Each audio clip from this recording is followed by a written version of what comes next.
Yay! Good evening, everybody, and welcome to tonight's special Halloween edition of Bordertown Strange.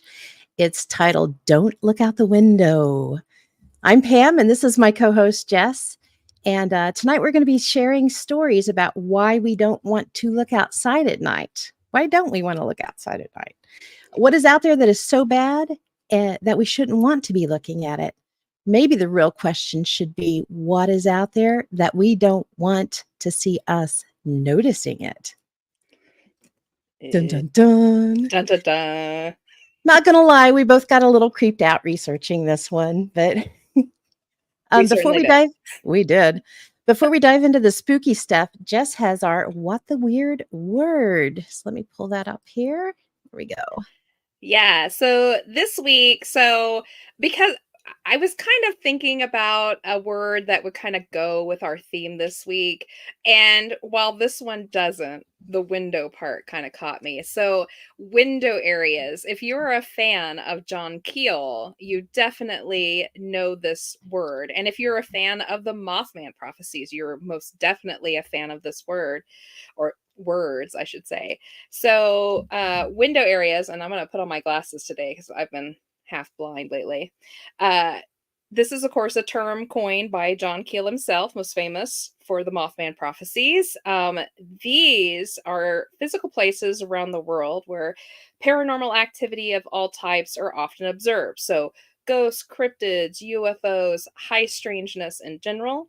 It's potentially proof that all paranormal activity is linked in some way, and these active sites may sort of be a window that, number one, could allow beings to come into our world. Two, allows us to more easily see things that are normally invisible and around us all the time. Or three, allows some kind of an interdimensional travel between different worlds. So basically, thin spots. Yep. And we talk about this a lot when it comes to any kind of high strangeness. In fact, we've discussed before where like UFOs sometimes seem to be in the same area as a Bigfoot, or the Bigfoot are in the same area where maybe some paranormal activity is happening. John Keel really keyed in to this weird phenomenon where things would happen in groupings. And more often than not in the same area repeated times over the course of like a time period. So this was really his own coined phrase window areas, which has now become a normal part of everyday vernacular for paranormal, UFO, and even cryptid people. Yep. So one of the reasons why I thought this would be a good one, and I was discussing this with Pam backstage before the show, I thought it might be really interesting to kind of put us into our theme for the night. While window areas is not an actual, like what we're doing tonight, we're going to be what you see through the window. It's a good way to jump off. I think that the dichotomy of the house window is something very interesting. It's almost portal like. Liminal.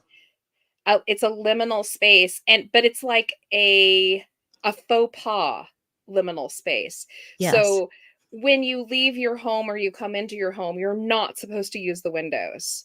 That's a faux pas. The only time somebody goes out a window is because either there's an emergency, but more likely it's the teenager escaping the house for the Sneaking. evening when they shouldn't be. Correct. Yeah. Um, your home is your safe spot. It's where you feel most restful, the most at ease. Um, and everything outside your home is where, the danger is. It's where you have to be on your guard. It's where you have to be on your best behavior. So I kind of see the window as this strange portal area where you can kind of see out to where you're not quite so safe, but you're still safe inside. So if something is looking in at you, it's almost breaching that safety. Yes. Don't you agree? I don't. I What do totally you agree think, with Pam? that. Yeah, Absolutely. yeah. I Yeah. think that's why, especially at nighttime, especially it's scary to think about pulling back that curtain. There's that you have that minute to think: is there going to be something looking back at me when I pull this Yes. curtain back or I pull these blinds up? So, what more perfect thing to talk about for our Halloween special? So, I talked about this in our meeting the other day. The house that I used to live in, my son lives in now.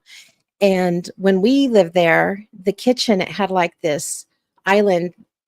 Well, it really wasn't an island. It was like built into the north wall, but it came out like an island. So you had to walk around it. You wore yourself out walking around this dumb thing. And above it was a window. It was this little rectangular window, and it was about, I don't know, a little bit wider than what a dinner plate is. And I'll explain that in a minute. And about 3 dinner plates wide, because I had blue willow that we ended up setting in there because, Oh you yeah. really fit anything in it. But before I did that, it just faced our neighbor's house, and it didn't face a window. So we just kind of left it open all the time. And my oldest son, he happened to walk into the kitchen one night, and he screamed bloody murder and started crying and ran out. We're like, what happened? And he's like, somebody was looking in the window. And, we never did figure it out because it was really high off the ground. Because when you went outside, Mhm. you had the foundation and then the house, because there was like 3 steps up to the house, front and back. So it was decently, it would have had to be a super tall person, or they would have had to been standing on something, or he saw his own reflection. We never did figure it out. But I ended up taking 3 blue willow plates and putting it in there. So it To kind of just block in it out. case, kind of blocked it out, just in case it was him. We were hoping he Yeah. was seeing his reflection, but Yeah. who knows? But yeah, Very well could have been. Yeah. yeah. But he bought the house, and when he did, he ripped the kitchen out, and he completely got rid of that window. There's no window at all on that side of the house now. He just completely did away with it. So I know it affected him. It's all these Yeah. years later, and he's still like out of here with it. Wow. Got revenge Yeah, on the window, so he to say. did, in the best way possible. That's funny. Totally ripped it out. He'll kill me probably for saying that story, but yeah, it freaked him out at the time. I wanna say he was Yeah. about 10 or 11 when that happened. So, Wow. pretty Yeah. I wild. Windows are scary places, especially at night. Also the fact that they become a mirror at They night do. too. Yep. So and that right there, you start getting into, black scrying mirrors and things of that sort. Like, are you truly seeing something outside of your house, or is something conjuring against the reflection of your window pane with the darkness behind it? And It's if so, all what the heck is that? Yeah, it's Oh, very, very creepy. And like Pam said, we spent quite a while kind of researching this just in the last few days, and some late nights, and being just a little too close to our windows. This should be yes. a good scary one. So I think what we're going to do tonight, we've just collected really great stories from books and online and some forums and stuff like that. And I'm going to read a little disclaimer first before we get started on this, cuz uh we've done shows kind of close to this before. We kind of read stuff just straight off the internet and stuff, but I kind of like to put this out there. So like I said, we've pulled multiple stories out of books, but a lot from the internet, like BuzzFeed and Quora and Reddit. And these are all people's personal stories that we do not own the rights to. Yep. We don't claim these to be true. We also do not claim for them to be false. Um, and we have dropped all names that are associated with these stories. So we're just putting that out there. Take these with a grain of salt. But I did try to go to some places where I know it really was just truly personal stories. And a lot of them, as we read them back, you'll know that they're personal stories because you can tell that they were written by people that are not authors. Yeah. that that didn't write on creepypasta. There's no creepypasta stories There's on this no as far as I dramatic effect to it. It's pretty Yeah. straightforward. Yeah, there's some everyday ho hum type of vernacular in a lot of these stories. So I don't know. Did you want to kick us off, Pam? Did you want to just pick one and go? Sure. Okay. I I have the book Monsters Among Us. It's Linda S. Godfrey's book. And if you live in our town, there is a copy of it at our library if you don't have one. It's a very good book.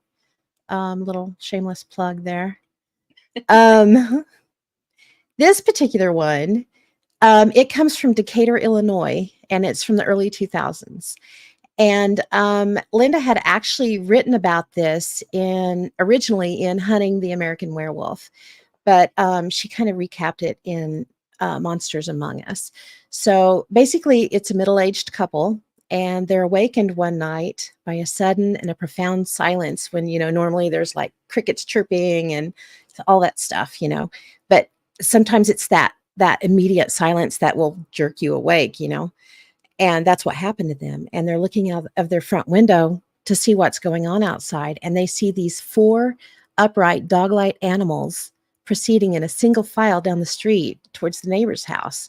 It's about 100 yards away from them, and it's on a little slide of a rise. And all the creatures, the strange thing about them is they all had these really long muzzles and pointed ears. But instead of, going back, the ears set up on top of their heads, which she does point this out occasionally in these stories, more like Anubis, Oh, the yeah. Egyptian god. Yeah. So if you think of him, you would think of those pointy ears off the top of his head. Yeah. Um, but they had these, and then they would stop and they would peer into the windows of their house for several minutes, Ah. freak them out. And then, while this has happened, one of the creatures climbed up on top of their roof. And then, they felt like they were just, going to completely be taken, or something bad was going to happen to them. And then just as quickly as these things walked up to their house, they walk away into a wooded area. And it's just like, what the heck? What does it Wow. mean? Yeah. What could that have been? A strange, like, procession of wow. And it's scary because this wasn't out in the country. This was in a Yeah. populated residential area. And that's what's crazy about some of these stories. They do happen in populated areas. They're not all Mhm. just out in Appalachia or, in a rural home or on a farm or something. They're actually in residential areas. So, ugh. Yeah. And another interesting point as we're listening to these stories tonight, take into account, like, the one that Pam just told about the strange procession of almost like Anubis-type creatures. Um, if somebody were to make up a story, would they possibly have come up with that? Would they have thought, Right? "I know what I'll say." No, they would have said, "I saw a strange cryptid wendigo or dog creature outside my window, and it growled at me and then ran off into the night," They wouldn't have said, "I just saw them marching down the street Yeah. in a And single something file that just line." sounds completely weird. Yeah. So, and I give kudos to anybody who would just come up with that off the top of their head and feel the need to, post it or put it into a book. No kidding. And, Yeah. something I thought that was interesting that comes up that we see over and over again in some of these stories is the uncanny characteristics that these things have. They have the red glowing eyes, or, they're super tall, super just extraordinarily tall, or Mhm. they seem to have this intelligence in their eyes. And Yes. that right there, when they don't act like what you would perceive to be an animal, that is probably creepier than anything else. Yes. So, So oh, creepy. mm-hmm. All Very right. nice. So, I have so many stories. You probably won't hear them all tonight because there's just so many. Um, I found these are gonna run the gambit. There's not gonna just gonna be cryptids. There's gonna be ghosts and time slips and things like that. And I found this one. I thought it was so interesting. Because it happens from a 5-year-old's perspective. Um, so when I read this, they weren't actually truly scared of this when they were little. They weren't scared of it until they got older and they realized that what happened to them was not normal. So I'm just going to read it straight. Um, it says, "When I was about 5, my room was laid out so that it was roughly square, with one wall of windows covered by blinds and a door on the opposite side of that, with my bed in between the two. Late at night, while I'm trying to sleep, I would just stare at my blinds, and as I sat, shadow people would appear to walk in front of my blinds and just sort of act. They appeared as if someone was floating on the opposite side of the window, and their shadow was cast onto the blinds with a huge spotlight. but this was on the second floor of my townhouse. Uh-oh. Nope. 20 feet off the ground. Nobody could be outside my window. The shadows would float about and dance or interact with the other shadows. I don't think there was ever more than two. They never seemed to have a malevolent intent and would always just sort of walk onto the stage, do their act, and then walk back off again. They had mannerisms as if they were floating. So my 5-year-old self just assumed that Peter Pan must be flying about outside my window and probably doesn't want to be bothered. I never thought of it as some spirit or demon, but literally just a fictional character. And to 5-year-old me, it made perfect sense. These Oh, shadows it would. Yeah. were visiting me as I grew up and just stopped one day. I completely forgot about this entire thing until a few days ago when I found a thread that mentioned shadow people, and I remembered this truly odd occurrence. Could you imagine growing up having your own private shadow puppet show outside your window every night? No, and I could see as a 5-year-old, you wouldn't see it that much different than TV. Yeah. So it wouldn't be as scary because you're used to Mhm. thinking that people are real in the TV too. Oh my goodness. Yeah, but could you Ugh. imagine, like, the feeling they got when they suddenly had that that memory was recalled? Like, Yeah. I would have gotten, like, the pit of my stomach would have just churned Mhm. thinking, "Oh my goodness." Oh, Yeah. Drop Dead Fred. That's what it makes me think of. Oh my gosh. Yeah. That's a good Pam's one. turn. My turn. Okay. I'm going to switch back to a cryptid again. So this gentleman, this happened in some of these are pretty old. This one happened in 1967 in Ontario, Canada. And this gentleman, we're going to call him George. When he recounted this, he's in his mid 50s. And he was like, this experience stuck with him. This happened to him when he was 9, and it's burned into his brain, kind of thing. He's never seen anything like it before or after, and it just completely freaks him out. But they lived at the time in he called it a semi-detached home with a daylight basement.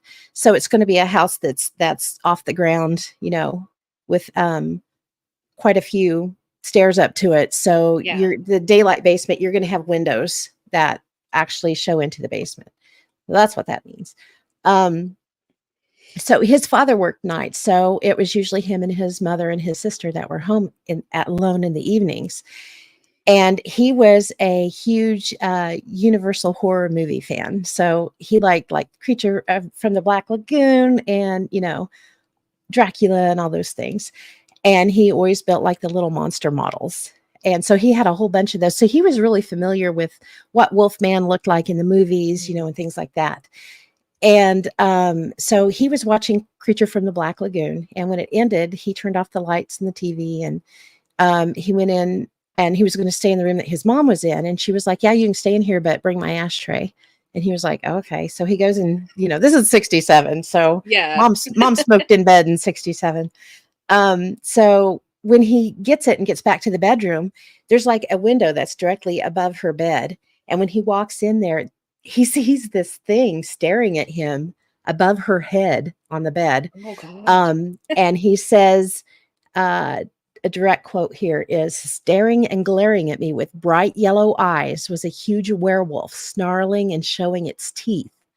I only remember seeing Oh. its head, long snout, pointy ears, and the most terrifying thing you could ever imagine. Absolutely a wolf, a werewolf. Not a speck of doubt in my mind. I screamed and I jumped into bed with mom. She got up and looked, and nothing was there. I never saw it again, only the once, and I was so scared to look out of any window after dark after that.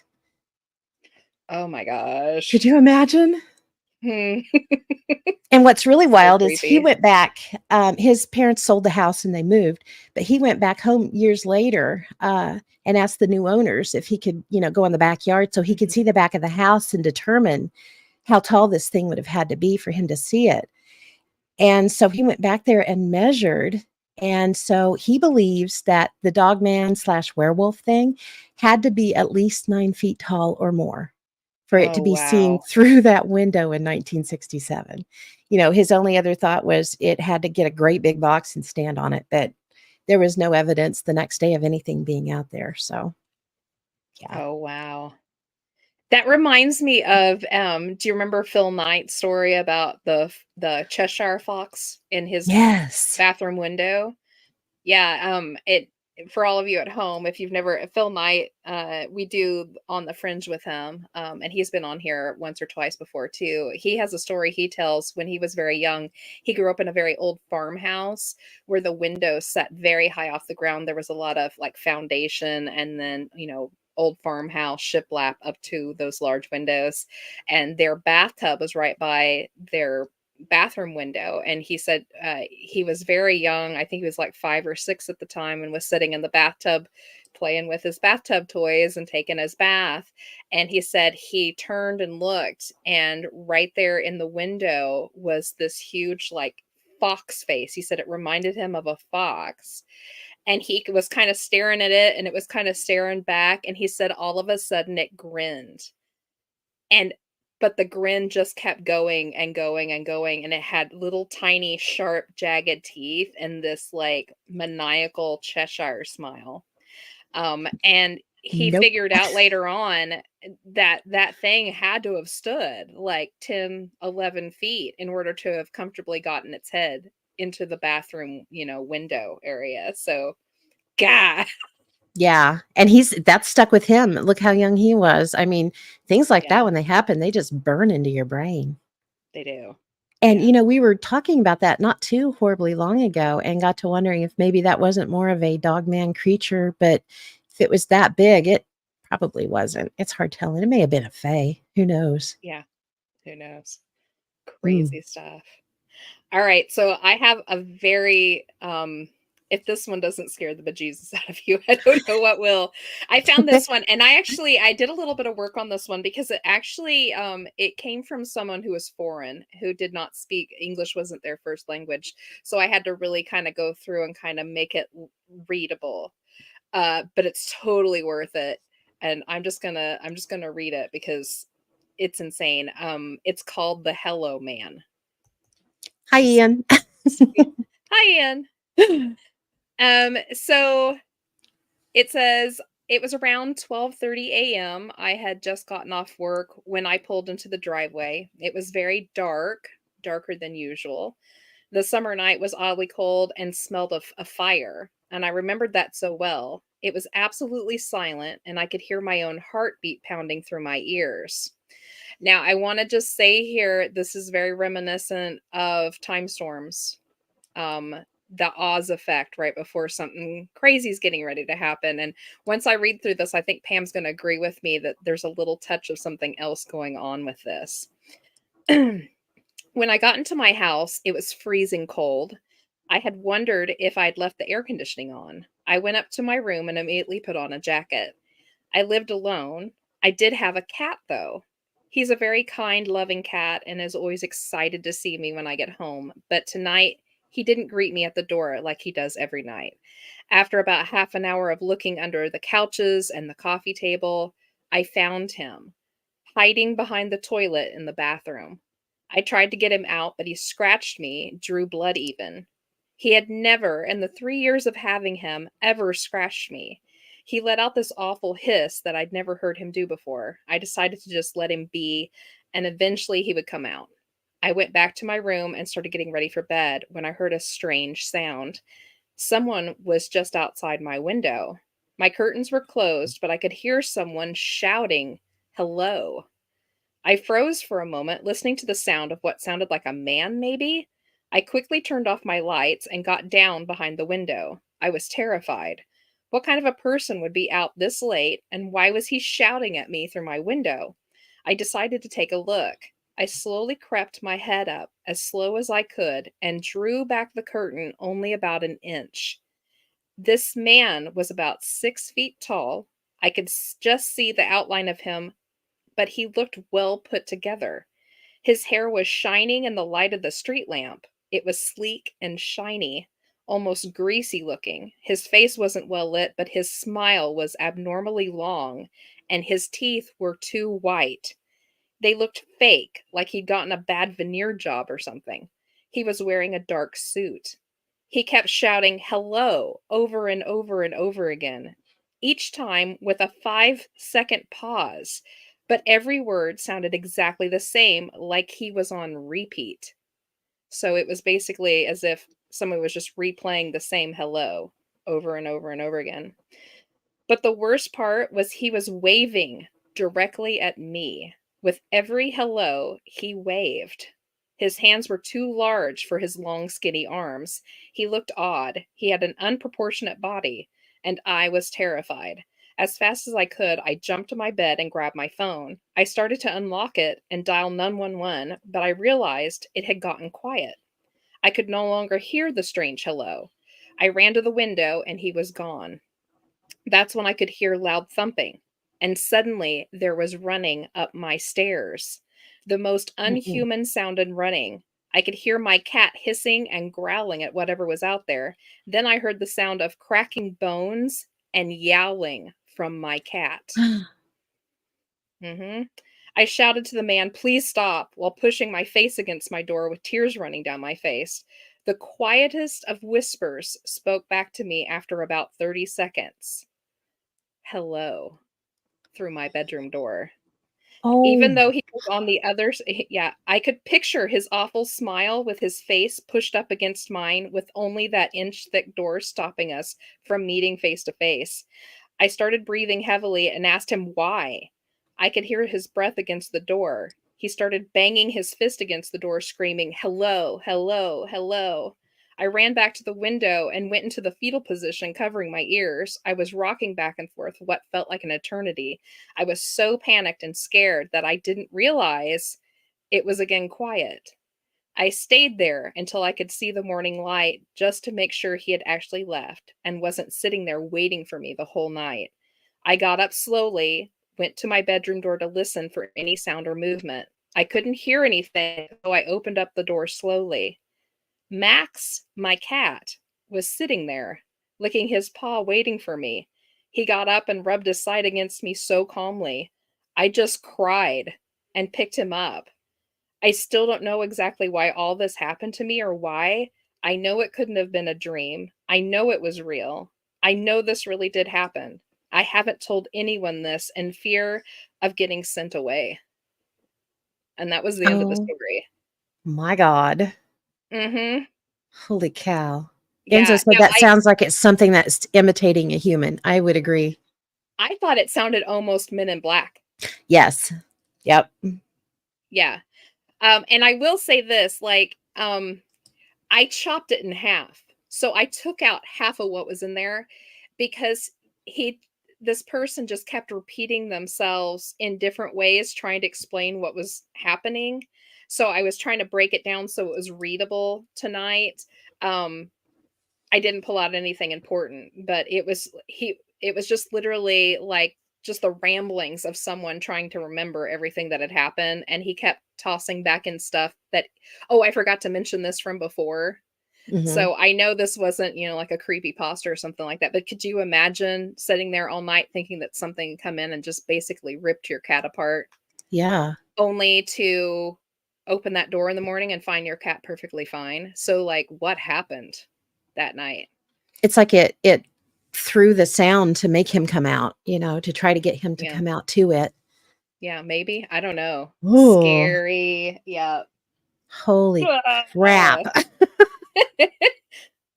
Well, mine aren't that scary. Thank God.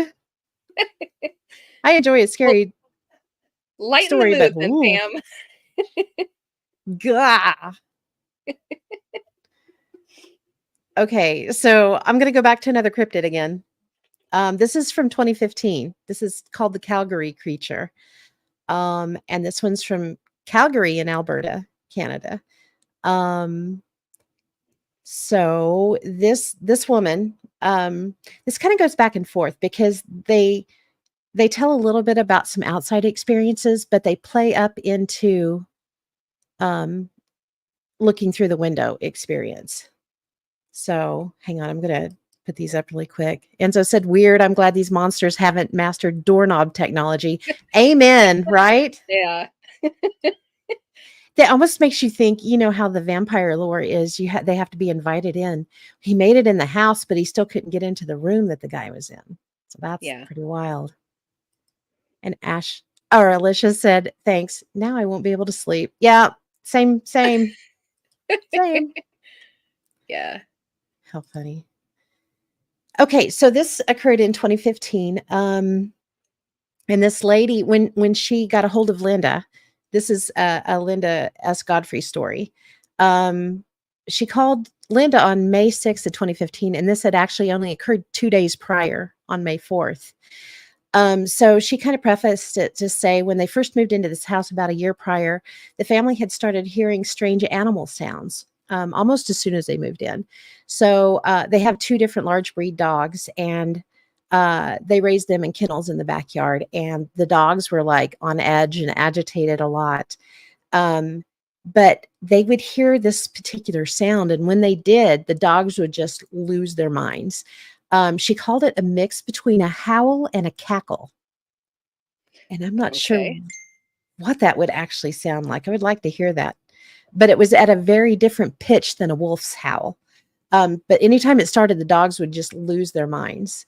And the family members would also often hear something running through the dry grass outside in their yard after Mhm. dark.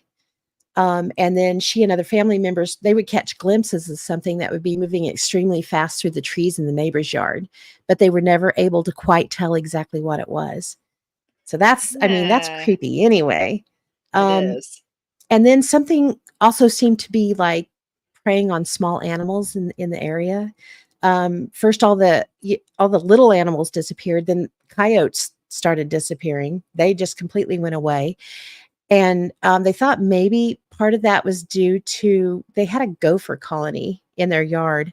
And they were digging tunnels and they were ruining grass everywhere until one particular night in the summer of 2014, the family heard that usual ominous sound from the woods in the yard, the cross between the howl and the crackle or a cackle.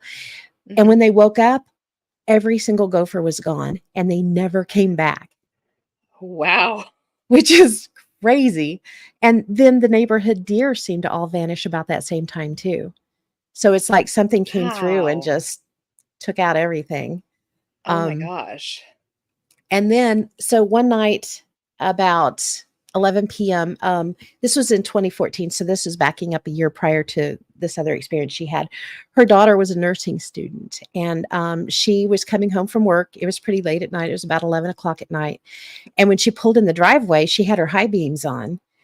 And there was this thing standing there, pest control demon, right? That is kind of handy. As long as they didn't eat you, that'd be great. Yeah. Um, so she said this was in her headlights. It was about 40 feet away from the girl in the high beams. And it was just standing there looking around as if it was looking for something. And whatever it was standing on two legs. And the daughter sat there and watched it for a few moments. She was scared to get out of her car. Well, I would be too. I would absolutely not be moving. She said the daughter was about 6 foot tall, so she was pretty tall herself. Mhm. And she said that it was bigger than her. It was probably at least 2 feet bigger. So it was probably about 8 feet tall. It was dark gray in color and it looked like a wolf with really thick thighs, but it had dog feet, which is strange. Weird. And when it moved, she said it did this jump run thing and it just shot like extremely fast. And she again, this is another one of those interesting things. It had the erect ears like the Anubis ears, Yeah. on top of its head. But she said the strange part about it was it didn't look dog-like through the shoulders. It looked more human with squared shoulders, which that is really weird. Huh. And she said the paws, they looked longer than dogs' paws. It was like she explained it as if dogs had hands. That's what it would look like, which is Weird. really, really weird. So the daughter stayed in the car until she was absolutely sure that thing had gotten far enough away that she could get up the courage to, to run into the house. And she did. Mhm. And the mother's like, she came inside. She was absolutely hysterical, screaming. She saw this monster, and this is her daughter. She knew her daughter really well. She'd never told stories like that in her life. Um, but so the morning of May 5th, this is leading up to this story. One of her young dogs had made an escape out of the kennel, and she'd walked out into the yard with a flashlight to go get it. And that's when she saw that creature, and it was about 30 feet away by the neighbor's fence. And she's absolutely sure it's the same thing that her daughter saw. She said, I saw it stand up and run. It moved so fast, you cannot see it unless it had a light directly on it. And so she knew, absolutely it's the same Mm. thing that her daughter saw. So she was so scared. She ran back in the house. And something that they had been noticing, which I thought was interesting, they'd been seeing odd lights in the sky above their deck several times. So they have quite a bit of stuff going on at this house. She said there's always these 3 lights, and they don't move or blink. They just hover in a fixed position about the level you'd expect to see like local air traffic, They would just sit there, and then all of a sudden they would be gone. And so the day after her own sighting out in the yard, there was a powerful solar flare at 6:11 p.m. Eastern time that caused a widespread local outage of radio frequencies. Anything below 20 megahertz it knocked out, and it generated its own shortwave radio burst. So she started looking around to see if there were other strange events after her sighting, and that's how she ended up finding Linda Godfrey, is because Mm. Linda was doing some research into these things. And apparently that is a thing. Um, they have noticed that there's flaps or episodes of unusual events um, that occur about the same time as these flares. Oh, So wow. she starts to wonder if maybe there is a correlation between the two. So, she was like, it would be great if we could know if in October 2014, when the daughter saw that thing, Mhm. if there was a way to see if there was another flare. And she was like, but we do know in her book. It's kind of Yeah. funny. So she goes to space.com, and she realizes that the biggest sunspot on the face of the sun in more than 2 decades unleashed a major flare on Friday, October 24th. Ah. So it did happen. These happened to be the same 2 days that those growling, howling sounds gathered the energy to come out of the woods and just, explore the area and freak them all out. So I thought that was Wow. interesting. Yeah. It created, And like, a those window area. Yeah, it did. And so said had a ton of flares over the last couple of years. It must be crazy around there. I would really be curious to see what it is like. Yeah. But I thought that was kind of interesting. It came down That to is.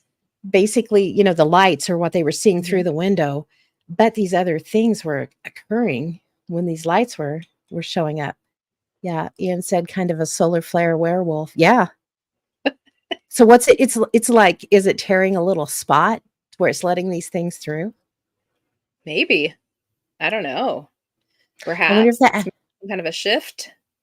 wonder if it has anything to do with like the uptick in UFO activity in the last couple of years. Maybe. Maybe. I don't That's know. crazy. Yeah. Okay, your turn. Alright.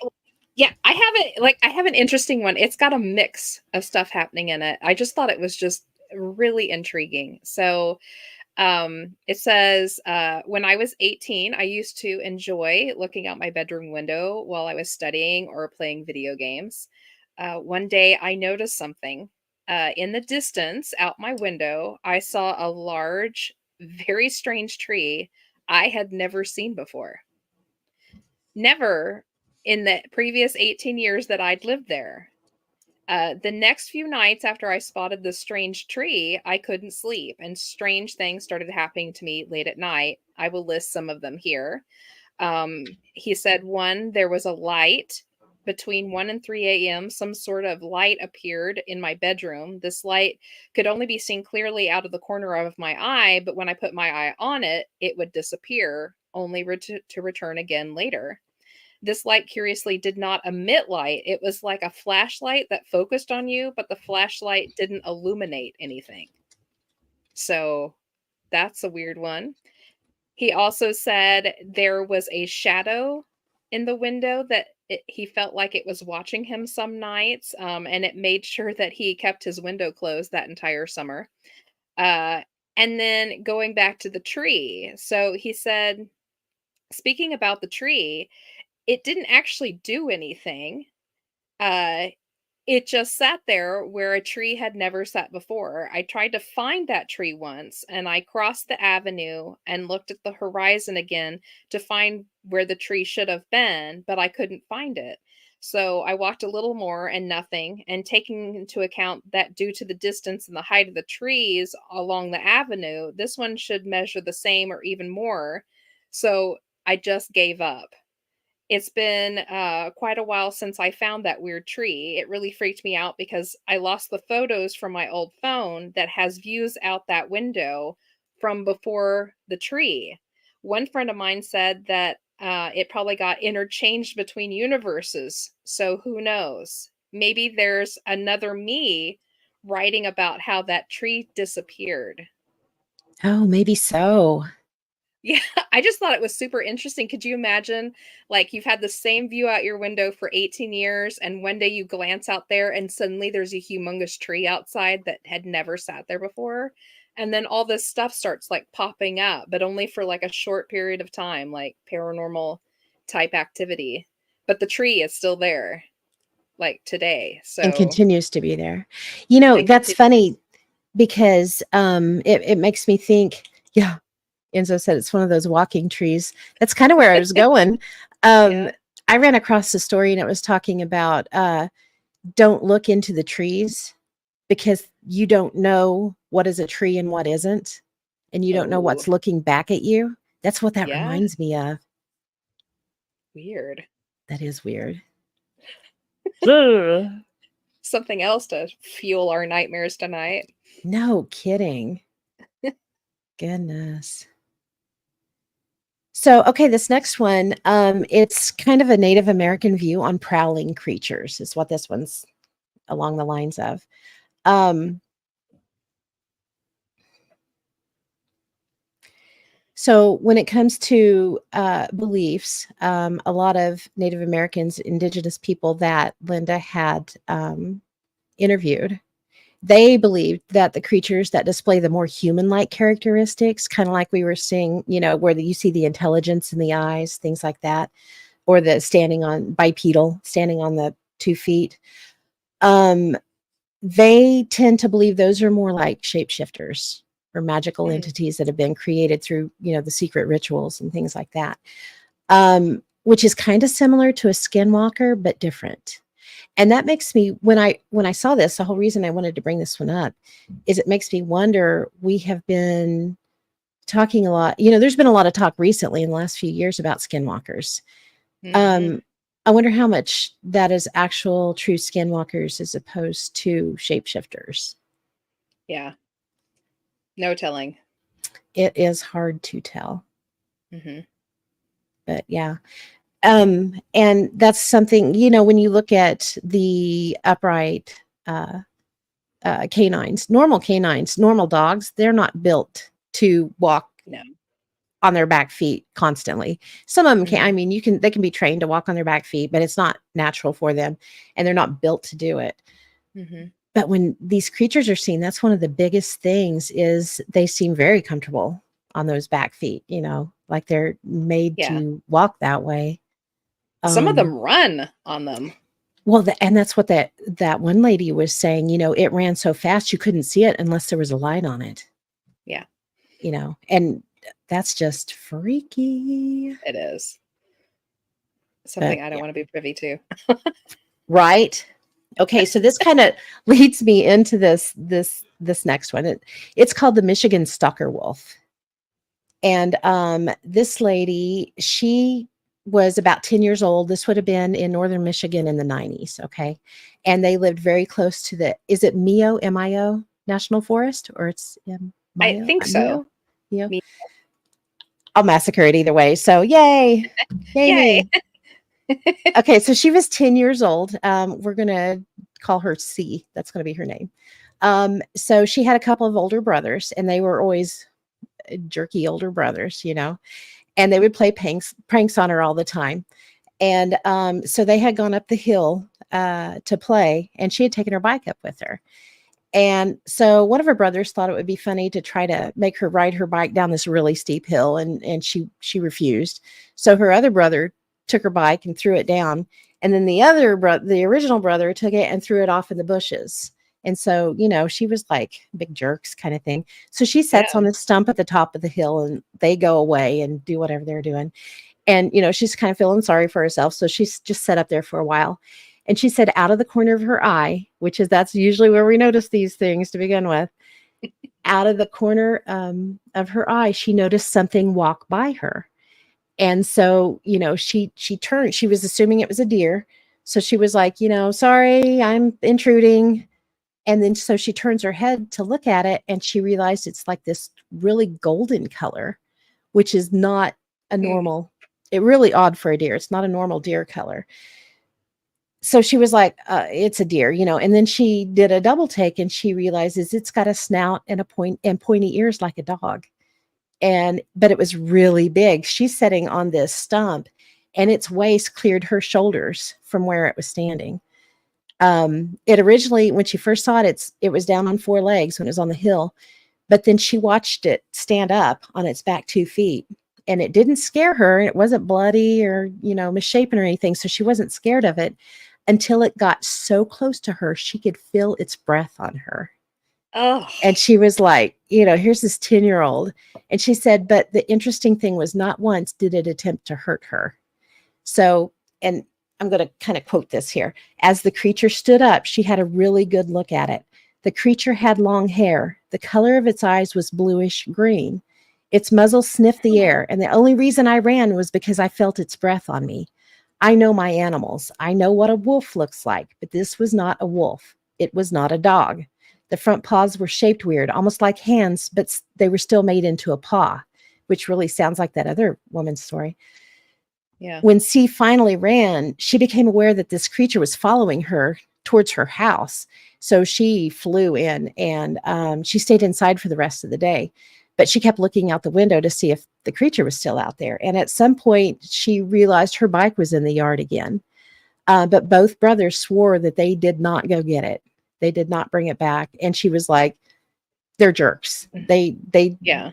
would not have gone back to get it, basically.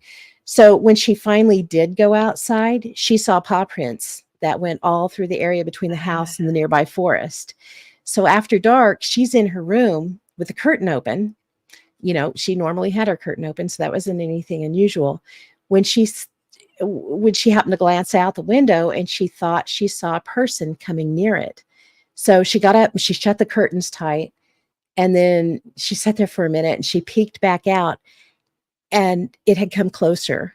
And it was that thing. And it was standing right outside of her window. And again, she said, I wasn't scared. And she realized it was very beautiful. And it was the Hmm. same creature she had seen on the hill. And it was whining. And it wanted her to go outside, but not to hurt her. And I'm not quite sure how it was communicating this to her. But Ah. she was sure it wanted her to go outside, but not to hurt her. And she said, I was 10 years old, perfect for a hungry creature, you know, but no. Yeah. And so, but this incident, it did have certain effects on her. She said she had never been afraid of the dark before that, but she has been afraid of the dark ever since that night. Absolutely. I can understand why. But she said it wasn't because of this wolf creature, but it was rather because she felt like the creature was warning her about other things that were out in the dark that could hurt her. And Huh. so, despite its weird appearance, she kind of did think that it was a real animal rather than like an apparition or something, Mhm. because she realized her grandpa knew about it too. She said that her grandpa used to walk around with a gun when she was little, and he would tell her all the time that the woods weren't safe. And when she finally said, Hey, grandpa, I saw this, she said he went pale. And she said, Well, it didn't hurt me. And he said that, there is something in these woods. And, he couldn't keep food outside for his dogs anymore. So he knew something was there. But he would never admit that he had seen a creature or that he'd had an incident with one. And she came to feel like it was a physical creature that felt spiritual and she Hmm. could never and will never forget about it. So I thought that was interesting how she said that. Hmm. And she said anytime, she moved away after she grew up, but anytime she would go back to that area, she would leave a gift to thank it for changing her life. is how she looked at it. Like Huh. maybe it kind of watched over her and maybe saw her future and where she was going to end up being hurt by something. So it was warning her away, and kind of instilling that fear into her. Yeah. It's Um, like a guardian angel, only it was like a kind of weird creature. like a cryptid thing. Yeah. Um, so, but when I'm reading that, I'm like, man, that sounds more Fae, It does. even It sounds though very, yeah. very Fae, even though it didn't hurt her. I mean, not all Fae are terrible, Yeah. they're morally ambiguous pretty much, but that doesn't mean they're all good or bad, but some of them are good. And maybe this was just Yeah. a good one. But I'm It I'm sounds really glad she didn't go out there because she's probably really yeah. happy she stayed inside. It sounds like that, and I can't remember her name. There's an opposite to Morgana, the Fae mother, who's kinda Mhm. like the bad one. There's a flip to her, and that sounds kinda like that creature. She kinda mothers Maybe. everything, but she's like the harbinger of good. Morgana's the harbinger of bad. She's Mhm. the mean one, but that sounds kinda like that. Very Fae, like, I think you're right. Maybe. Yeah. I thought that was a weird one, though. It is very strange. Like, it's like, I tell everybody at home, like, this was like, I came up with this just, before, like, right before the weekend, I think, is when I brought it up to Pam. I was like, "What do you think about this for our Halloween special?" And I had no idea what we were gonna actually dig into. I'd found a few stories at that point and was like, "This could be really interesting and a little scary." But yeah, there's all sorts of, There's some wild um stuff in here. yeah. So the next one I'm gonna tell, is another one that happened to someone when they were little, and they're kind of retelling it, and it's very strange. So it says, this happened when I was maybe around 7 or 8 years old, just around Christmas time. It must have been very early in the evening since I remember it being fairly light outside, although the sun had already begun setting. I was playing in the living room with my brother, who was 4 years younger than me at the time, when I happened to look over at the window and stopped in my tracks. There was a smallish figure pressed up against the glass. I remember it being pretty much completely black, possibly wearing a hat of some sort. Absolutely zero facial features I could make out, despite it being bright enough out to see the backyard well. So it had no face. Ugh. It jumped away from the window and ran the second that I looked over. I can still hear the sound of its hands coming off the window as well as the sound of it running away. So its hands probably squeaked as it Ah, came down off the no. window. Yeah. Even though it's been at least 13 years since that very brief moment, I remember looking at my brother who had seen the same thing. We were both freaked out and hurried to tell our mom, who pretty much understandably shrugged it off. I just texted my brother to ask if he still remembers it, and he definitely does, although we're not sure if his memory has been influenced by me talking about it, him being so young at the time. So that right there is the whole story, but so this I just imagine that, like, so you're a little short creature that is just straight black, no face whatsoever, with its hands against the window, and the minute she sees it, it lets its hands fall, so it squeaks down the window and then turns and just Ooh. runs. Oh my Oh my gosh. goodness. And she said she could hear it running away, like those little feet, like tick, tick, tick, tick, tick, tick, Oh, running away. no. Nope, nope, Ugh. nope. Enzo Yeah. said a mini hat man. I don't know. That Something they sounds more like a gnome or something weird, Yeah, I don't know. But it but it's didn't have all a face, black. and it was all Yeah. black. Yeek. Yeah, that's gross. Do you wanna do another Mhm. one since that one was short? Absolutely. So this next one is really strange too, like it's an undescribable creature or something that I found. Um, it says, I saw part of something that was very bizarre outside my window at about 1 a.m. It was similar to a giant thick stem in shape. And they mean by stem like a flower stem, like super thick looking. Um, but it had a weird fuzzy quality to it, like when moonlight hits things in really dark places. Coming off of it was some sort of thin strands that looked like when you peel apart string cheese and there's those thin cheese wisps. The strands moved alike to like, um, the, excuse me, the strands moved like slow mo wet fabric in the wind, clinging to each other and flapping somewhat violently. The main stem part of this thing also swayed, though it was very slow and subtle, like when a younger tree is blown by the wind or shifted by someone climbing on the branches. I could see where it ended, as my garden is terraced and it was on the third level, mostly blocked by the awning above my window. Something tells me it was very tall. I only noticed it there because I had gotten up to grab a snack and sat at the foot of my bed eating for a second before I got the strong feeling that I was being watched. Being an idiot, I ignored my fear and looked out my window, seeing that thing. After that, I just laid down and turned my back to the window.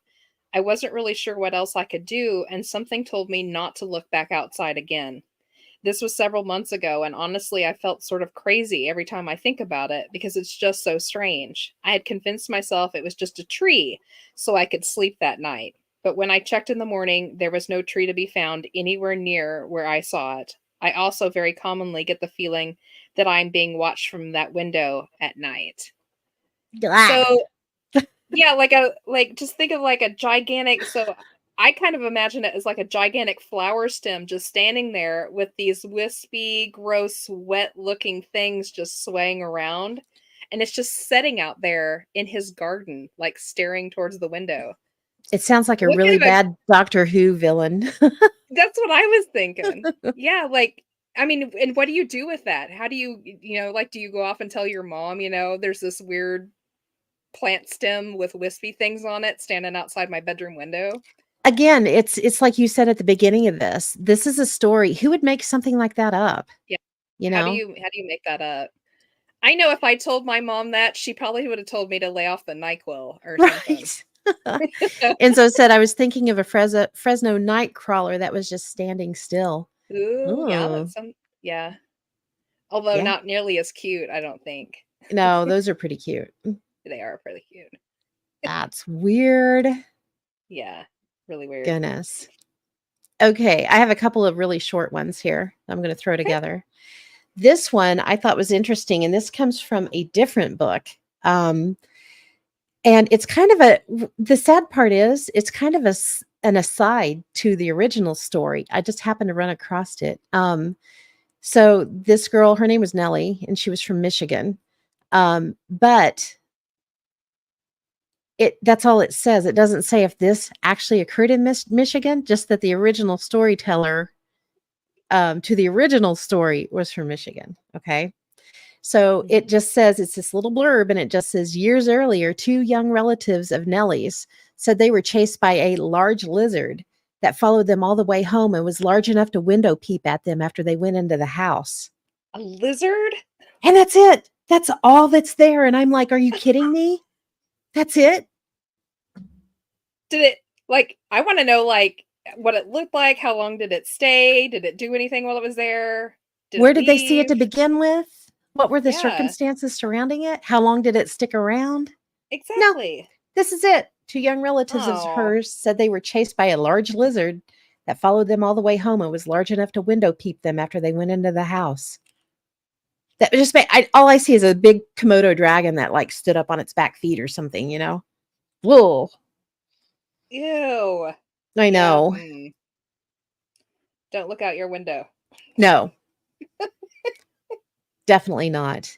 Okay, and No. then this is a different one, and I thought it was kind of interesting. It's called an angel tapped at the window. And this was in one of Okay. Brad Steiger's books. And um it's really short, and it basically says oh my gosh, I just lost it. There it is. Pastor Raymond Tigg was the name of this gentleman, and he had a child that was extremely ill, and he had known for several months that his child wasn't going to recover from this illness. And one warm July night, the entire family decided to sleep in the coolest room of the house. And him and his wife were both awakened by a tapping at the window. And so they both set up and they see this angel. They called it an angel come through the window and walk over to the sleeping boy and gave him a kiss, and then it left back through the window. And then a few days later, they were trying to get the boy's mind off of his illness. And a friend was there, and a friend asked the little boy, what do you want for Christmas? And the little boy was like, I'm going to be in heaven. I'm not going to need any toys there. So Oh. yeah, not gonna be here for Christmas. And within a week, he had passed. Oh, wow. I was like, that's crazy. They That is actually watched an crazy. angel come in, like, and was the kiss to mark the child? What was the kiss Yeah. about? Oh, weird Isn't that and crazy? sad. It's sad, but it's creepy too. It is. Because I was like, what was that? What was the it is? Yeah, Enzo just said it's heartbreaking. It is heartbreaking. Yeah. Yeah. And Ken, hi Ken. He said, wow, about the Yeah. angel and Christmas. I know, and that's sad. But yeah, that was a crazy one. I was just like, I found it creepy. I mean, it's sad and it's heartbreaking, but what was it? Yeah. I I don't just got the know. feeling of him being marked. I don't know. I don't know what was up with Yeah. that. Was it really an It sounds angel? like they were, yeah, like it was marked or something. Oh, Ken said he's driving and listening to us. Yay. Oh, awesome. Well, I Ooh, hope you you're don't see me out outside. and oh, yeah. You should go walk up to somebody's window and just scare the bejesus out of them. Just go boogie, boogie, boogie. All All right. right. So I've got one.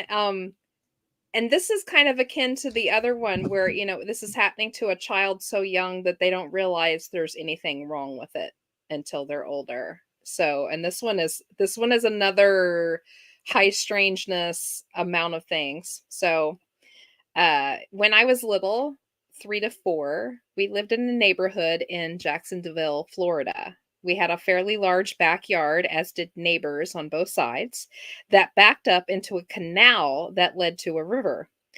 My mom was on the front corner of the house with windows, probably, or excuse me, my room was on the front corner of the house with windows, probably 6 to 7 feet from the ground, and positioned right over my bed.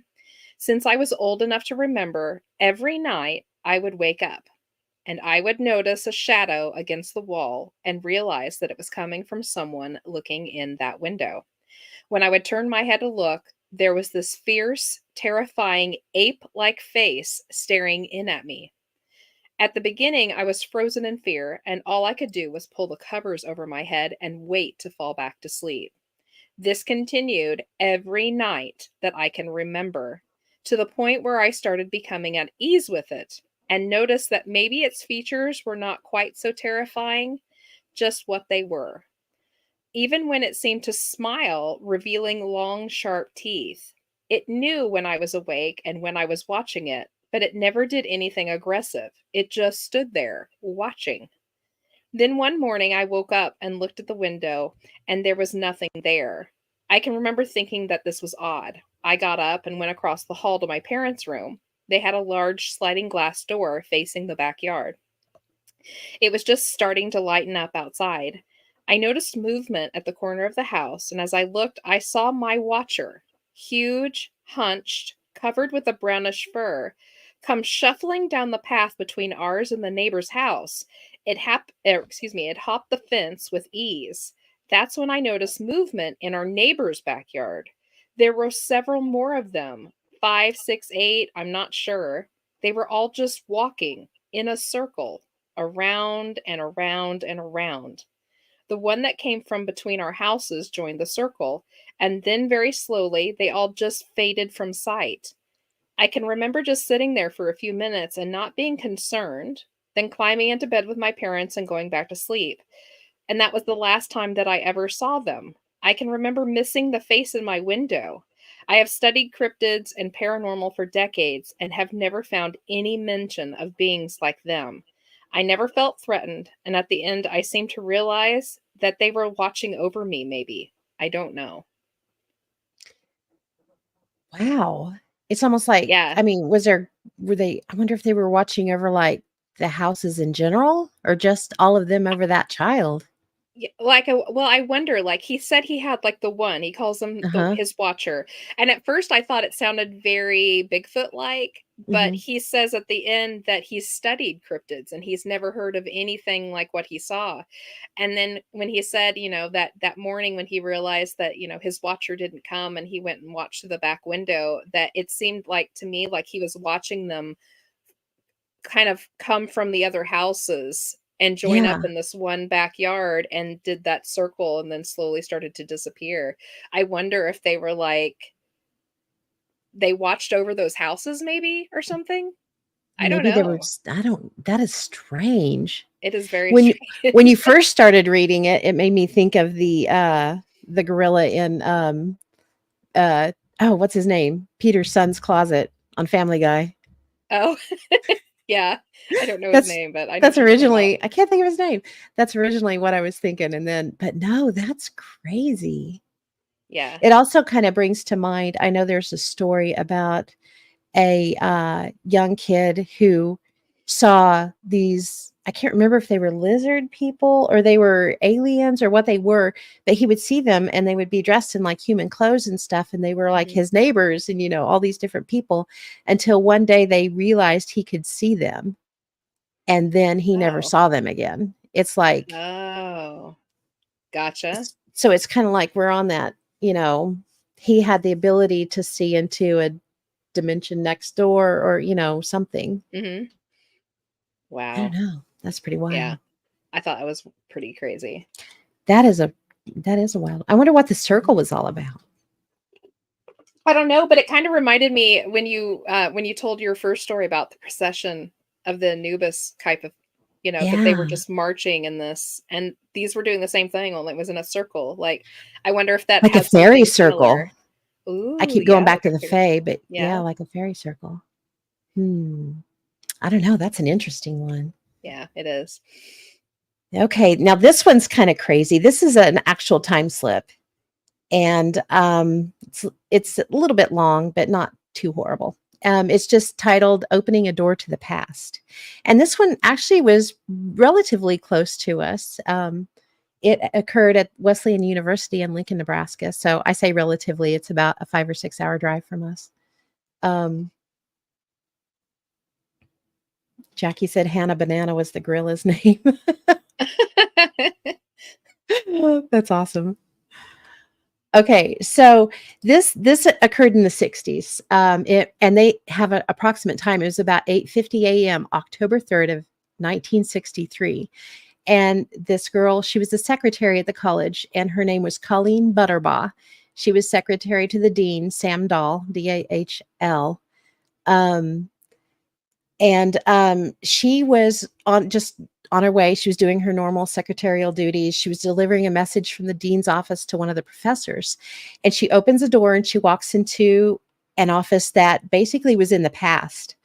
When she first entered the professor's suite, she suddenly smelled like this musty, intensely disagreeable odor. Ew. And the room was the thing that she noticed, it was dead silent. There was no sound at all. And standing before her, there was this really tall black haired woman, and she was dressed in like this floor length skirt. And the woman didn't notice the secretary. And the secretary stood there and watched the lady reach her right arm up to the top right hand shelves of an old music cabinet. And the secretary, her name's Butterbaugh. Butterbaugh knew that the lady wasn't she was there, but she wasn't. Because while she's looking at her this lady's entire body just kind of faded away all at once. And so, she's standing there and she's like not sure what just happened. And she glances over, she realizes that there's another presence in the room, and she feels like it's a man, but she can't see him. And she so she's looking like where the desk would be, and then she turns and she looks towards the window, and that's what actually scared her. Was when she looks out of the window, there's no modern buildings or streets anywhere in sight Mm, that should be there. And in fact, where the campus should be, most of it was just an open field. So, she immediately was like, this isn't I'm looking at something that's not mm, in my time. And so she was terrified that she had like stepped into a door into another dimension. And, so she quickly runs back thinking, yeah, I got to get back before I'm stuck, which Mhm. makes sense. So once she gets back out in the hallway, she realizes I'm back in my present time, but she was freaked out, understandably so. So she goes back to her desk and she's trying to work, but she just can't. So she ends up going into the dean's office and saying, I got to tell you what just happened. And he realizes she's telling the truth because she's pale, she's shaken, she's freaking out. So he sets her down and he listens to her story. And then he takes her and he said, let's go talk to this guy's name's Dr. Glenn Callan, and he's chairman of the Division of Social Sciences. He's also been on the Wesleyan faculty since 1900. So he's an older gentleman. He's been there Mm. a long time. So luckily, the doctor, he sat down and listened to her story as well, and he treated her with respect. So they quizzed her for a little bit and they pulled out some old yearbooks, and then they theorized that somehow she had walked back into the office like it had been in the 1920s. Okay. And Mhm. they go do some research and they dig up a photograph somewhere of the campus, the way that the secretary, Miss Butterbaugh, had seen it. And the picture was taken from 1915. So they showed it to her and she was like, yeah, that's pretty much what I saw. So they start digging through some of the other old yearbooks and they find a picture of a music teacher that fit the description of the woman. So they bring it to Miss Butterbaugh and she's like, that's her. And the teacher's name was Clara Mills. And at some point in the late 30s, she had died actually before 9 a.m. in the very office that Miss Oh, Butterbaugh had seen her wow. in. Yeah. And the filing cabinet that Miss Butterbaugh had seen this Miss Mills opening, um, they opened it to see what was in it, and they actually found it to contain the choral arrangements that dated back to Miss Mills' tenure at the college. So, it Oh, was her wow. actual, yeah, it was her actual cabinet. So they get some psychical researchers in, Gardner Murphy and H.L. Clem. They bring them in and they hypnotize Miss Butterbaugh. And so Oh, yeah. she is able to bring up even more details through all of this. So when they have her uh, hypnotized, she is reliving and describing the events. So she's hearing the sounds of students practicing music. She's ducking and diving, getting through the students that are moving Mhm. to their first period classes. And then she enters that room at the professor's suite. And she again comments the fact that it's very musty, very disagreeably odoriferous when she walks into this room. And she said, when she steps in, it seems normal. 4 steps in, that odor hits. And it almost choked her. It stopped her in her tracks. Mm. And then that's when she realizes something's changed. So it's like, how the time storms, how you kind of go in through the fog. It's almost like Yeah. she went through an odor instead of an Yeah. actual seeing a fog. She went Mhm. through a smell, which I thought that was interesting. So Well, now Jenny Randalls says that oftentimes a smell or an odor is a big proponent of time storms right maybe before you that's have a it. slip. And So, that's interesting too, because I'm kind of squirreling here, but not every time a Bigfoot is sighted, but a lot of times there'll be an odor. yeah. Hmm. So that's interesting. Yeah. So she goes through and she reaccounts everything, and they get all that information down. So she does get a little more detail. She said she turned around. She felt there was a man in the room. She turns. She sees no one at the desk. And then she turned to the window behind that desk and she becomes terribly frightened. There wasn't one modern thing out there. The street was not even there. Neither were the new campus buildings. It was then that she Wow. realized that those people were not in her time, but that she was stepped back into theirs. So what they did was the researchers, um, they got permission to bring in a medium. And it was in, let's see, 1970. They brought this psychic sensitive. Her name was Irene Hughes. They brought her in, but they didn't tell her anything. They just hoped to test whether a gifted sensitive might be able to recall another psychic experience that occurred in the area. So when they brought her in, she said, I know you don't want to tell me anything about the experiment tonight, but I'm receiving psychically that it has to do with something that occurred in a classroom. And she walked directly to the back office of the suite where all of this occurred. And she said, I have the feeling that the desk was further over this way because I feel like I want to turn my back right to the window. Um, and she said, I'm getting so many different impressions. There's so many people that have gone through here, which makes sense for where she was. So that's not too off the wall. And then she starts to receive an impression that really got their attention. She said, and this is a quote, she came as a young lady. I see her in a long skirt that seems to open in the back. Her hair is bouffant, pompadour, rolled Mhm. over. I feel her around here very much. She seems to be a very pleasant and pretty woman and involved with teaching. So that was pretty much, she just described Miss Mills. Okay. Mhm. And she continues on and says, when I look outside this window, it does not look the way it did when I was seeing it through her eyes. These buildings weren't there. There was only a road or a sidewalk. And then after a few minutes, she says, I can see a man in this office. He came in and he just sat at the desk. And then I see a secretary walk down the hall and enter the office. She walks in and tried to see him at the desk, but can't. Then I see the woman in the office, not the secretary now, but the woman who belongs there. So that would be back to Miss Mills. I Mhm. see her hair. It's very pretty. She's very tall. Her hair is dark, but not really black. It's worn in a roll and pushed over. I can see her skirt is dark and long, and she has on a white blouse. And she has a very pretty smile, and she busies herself around the office. And the interesting thing was, in the 1915 yearbook, there's a picture of Miss Mills, and it bears the caption, "A daughter of the guard." Oh goodness, "A daughter of the gods, thou art divinely tall and most divinely fair." So apparently, she was a Mm. very pretty woman. So I thought that was, she really nailed the description of Yeah. her. Um, but this Miss Hughes, she continues to receive impressions, and she says, I see the secretary walking in and seeing the woman over there, and points to the wall where the file cabinet had Mhm. been. Um, she then looked at me, she then looked and saw the man sitting at the desk. Then she looked out the window. I think maybe she saw him look out the window and turned to see what he was looking at. And things are not the way they are now. So she nailed it. I mean, she was actually Yeah. able to see the secretary walk in and Wow. enter this time slip. So I think that's really, really interesting. That is interesting. So yeah.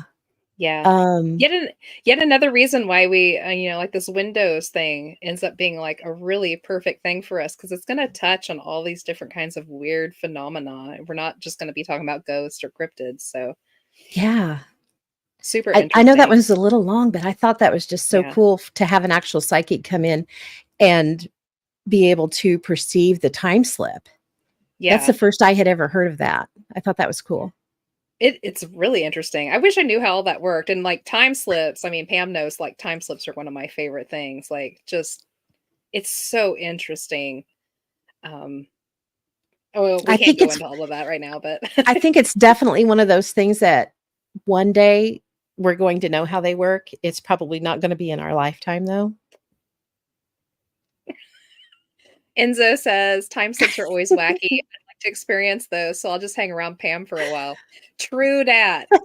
Pam will take you on a trip, let me tell you. Goodness. Not All right. intentionally. Not intentionally. I'm gonna do 2 because 'cause they're short. Um, so, this one's a short one. This one's called "It Waved at Me," and it doesn't have a whole lot of information with it either, but I just thought it was a little I don't know. It sounds a little creepypasta, not saying that it was copied from creepypasta, but just like a creature that would have popped up out of one of those strange stories. So, this incident happened a couple of months ago. I think back in July, from whenever this was written. I don't have a timestamp on it. And it made me terrified of windows and the dark ever since. It was around 10 at night, and I was on my phone with my boyfriend. I wasn't feeling tired and felt pretty fine, actually, although I had my lights turned off, which naturally makes me feel uneasy sometimes. Then I noticed my window start to light up like it became daytime or something. I froze in fear until I saw a shadow figure appear on the other side of the blinds in my windows. The figure looked vaguely human, except for more lanky and kind of just off. It moved its head around like it was looking inside for something. So, let me like explain this. So, it's kind of leaned its head slightly through her window a little bit. Her window is Ew. open with the blinds kind of come partially down. So, it's leaned its head in a little bit. Yuck. Yeah, Right? that's gross. Uh, yeah. It moved its head around like it was looking inside for something. And then it looked right at me and it waved. As soon as it did, I screamed loudly. I hung up the phone and yelled for my parents. Once they came and turned on my light, the figure was gone. I was so shaken um, that my parents had to hammer a blanket over the window to get me to calm down. That memory's been haunting me for months. I've had several nightmares about it, and what still bugs me is what was it? I doubt it was a hallucination because I wasn't feeling tired. It felt way too real. And another thing, what could have been its intentions? So, just a weird black shadowy lanky thing that looked kind of human leaning its head into your window and looking around like it was looking for something maybe on your bedroom floor Ooh, and then looking nope, up and waving at you. nope, nope, nope, nope. No, no, Mm. no.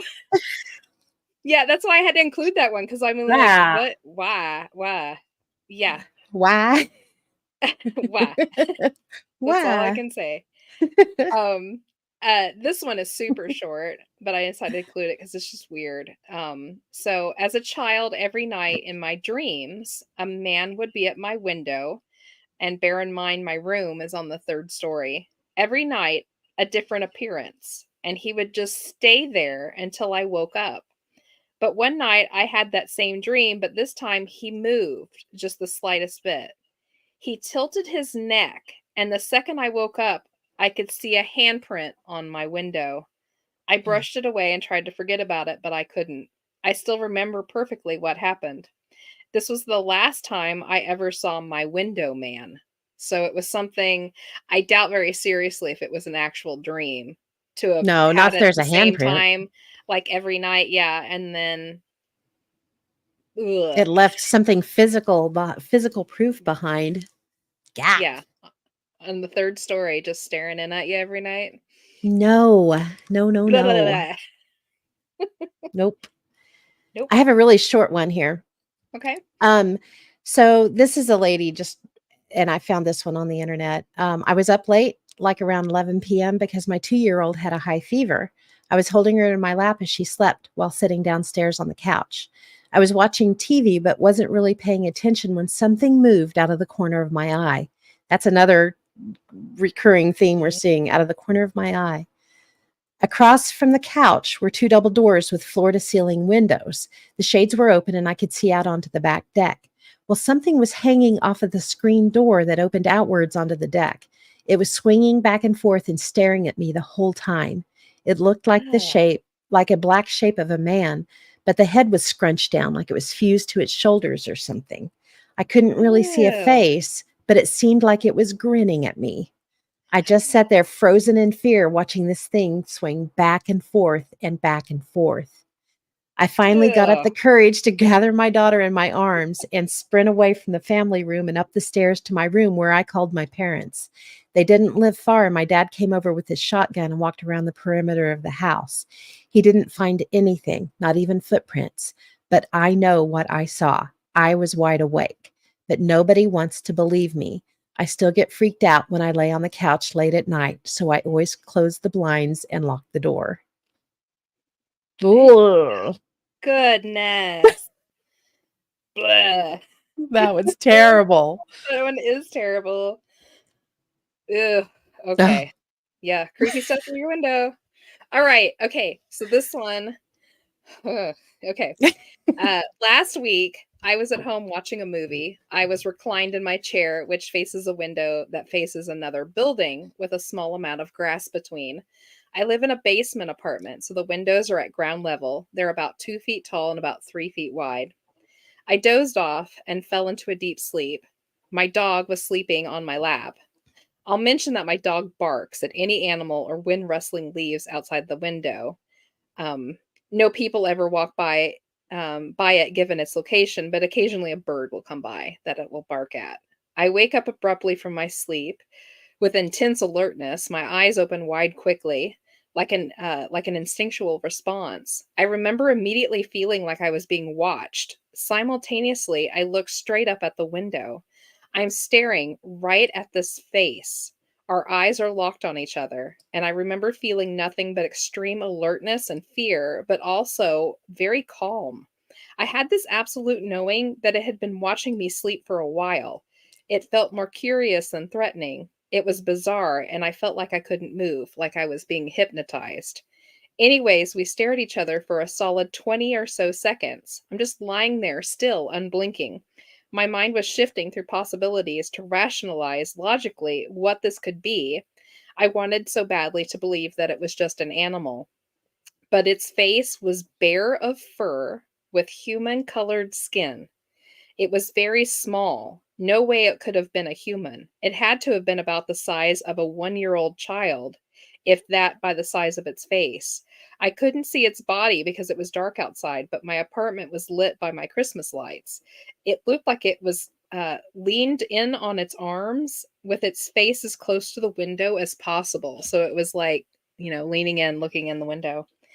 It was strange to me that my dog was not barking. He laid there still with me. I get the nerve to sit up and get a closer look. It gets up and runs away. This is when my dog finally started barking, and that's when I knew for sure that I wasn't imagining it. I heard it run distinctly on two tiny feet. It sounded so small, and I could tell by the sound that its gait was very tiny. No, Ew. no, no. Okay, that makes me think, what's that? The movie, it's not Horror Story. The one about the dolls. It's in the Like Chucky or no, no, no. no? Like the little it looks like a little, indigenous, like, maybe to South Africa. It Oh, I comes don't to know. life and it's running through the house. What is the name of that? It's Creep I have Show. no idea. Oh, Creep creep Show. show. That makes me think of the thing off of Ew. Creep Show. Nope. Yuck.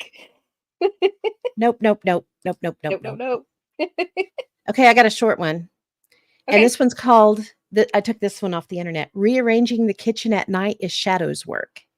Oh, okay. My mom grew up in a small town in Mexico where everyone pretty much knows each other. And around the times of these events, she was 10 years old. She lived in a small adobe house, a super small home for the five of them. It was my grandparents, my uncle, my aunt, and my mom. The kitchen was located in the front part of the house, and the rooms were on the back. There was a wall that divided the kitchen from the rest of the house, and there was a door inside the house, kind of like some hotel rooms have a door to an adjacent room if you rent rooms next to each other that you can open. So it had a Mhm. door like that. Yeah. So it sounds like it was probably an add-on, to the back of the Mm. house, because they also had a window in one of the rooms that they could see into the kitchen. So that makes me think they just left the Yeah. window there. Yeah. Okay. And the kids would sleep in one room and my grandparents would sleep in the other one. Where my mom, my aunt, and my uncle would sleep had the room with the window into the kitchen in it. Okay. So my mom tells me that at night they would hear the chairs from the kitchen being dragged and all the things on the table would get knocked off onto the floor. On one occasion, the noises were very loud and it woke her and her siblings up. They were curious to know what was making the noise, so they looked through the window and saw this small shadow figure dragging a chair across the room. She said it scared them so badly they ran to their parents' room and slept the night there. The noises went on the entire night, as she recalls. And they believed it was her great great grandma's dad that was messing with them because he used to live in the house before he passed it on to her grandma. But a little bitty Ah, yeah. shadow, I don't think that No. was a ghost. Uh-uh. Ooh. Ooh. Weird.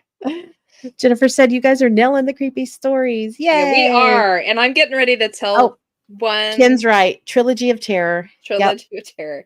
Trilogy of Um, Terror. yeah, I'm Maybe getting ready to Pixies. read Could be. one. This is the last one I read the night before last before I stopped. looking for these Uh-oh. stories because I was at the peak of I'm noping right on out of here kind of a thing. And this is saying something. So we are paranormal investigators. We have trained ourselves to run at the Towards, weird yes. things that are happening. You want to go and find out what it is. And when we creep ourselves out, it's got to be pretty bad. Yeah, when we're going, "Who?" Yeah. So I'm going to read this one. And this one, and it may just be me. Maybe it's like some old thing that's like come up for me that scares me a little bit about this one, but this one just is the worst. So, but I'm going to read it cuz it's Halloween time, right? Okay. So, it said I was somewhere between the age of 10 to 14 when this happened.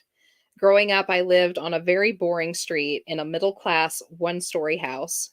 My bedroom faced to the front veranda, and that's just a covered porch area for those who don't know. Just around the corner and down the hall from my bedroom was a study that we used as a spare room or a computer room. I used to watch TV in that room, and on this particular night, it was very hot, so I'd left the door open with just the screen door closed. When I went to bed, it was so hot that I kept my bedroom windows and curtains wide open too. I was having trouble sleeping and laid there just staring at the ceiling. Then I heard what sounded like something walking around on the veranda. The ground was cement pebbles, and it made a very distinct sound when you walked on it.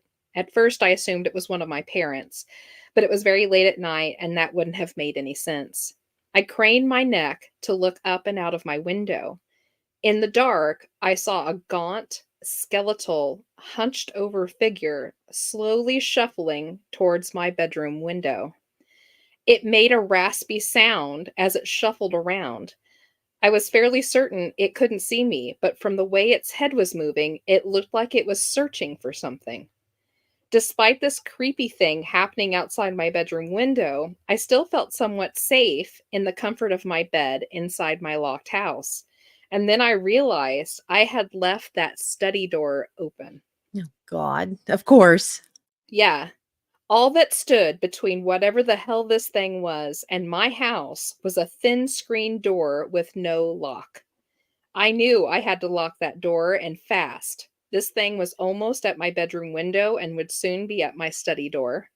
I slid out of bed and crawled on my stomach out of my room and down the hall to the study. As I reached the door, intending to quickly close it, I realized my big mistake.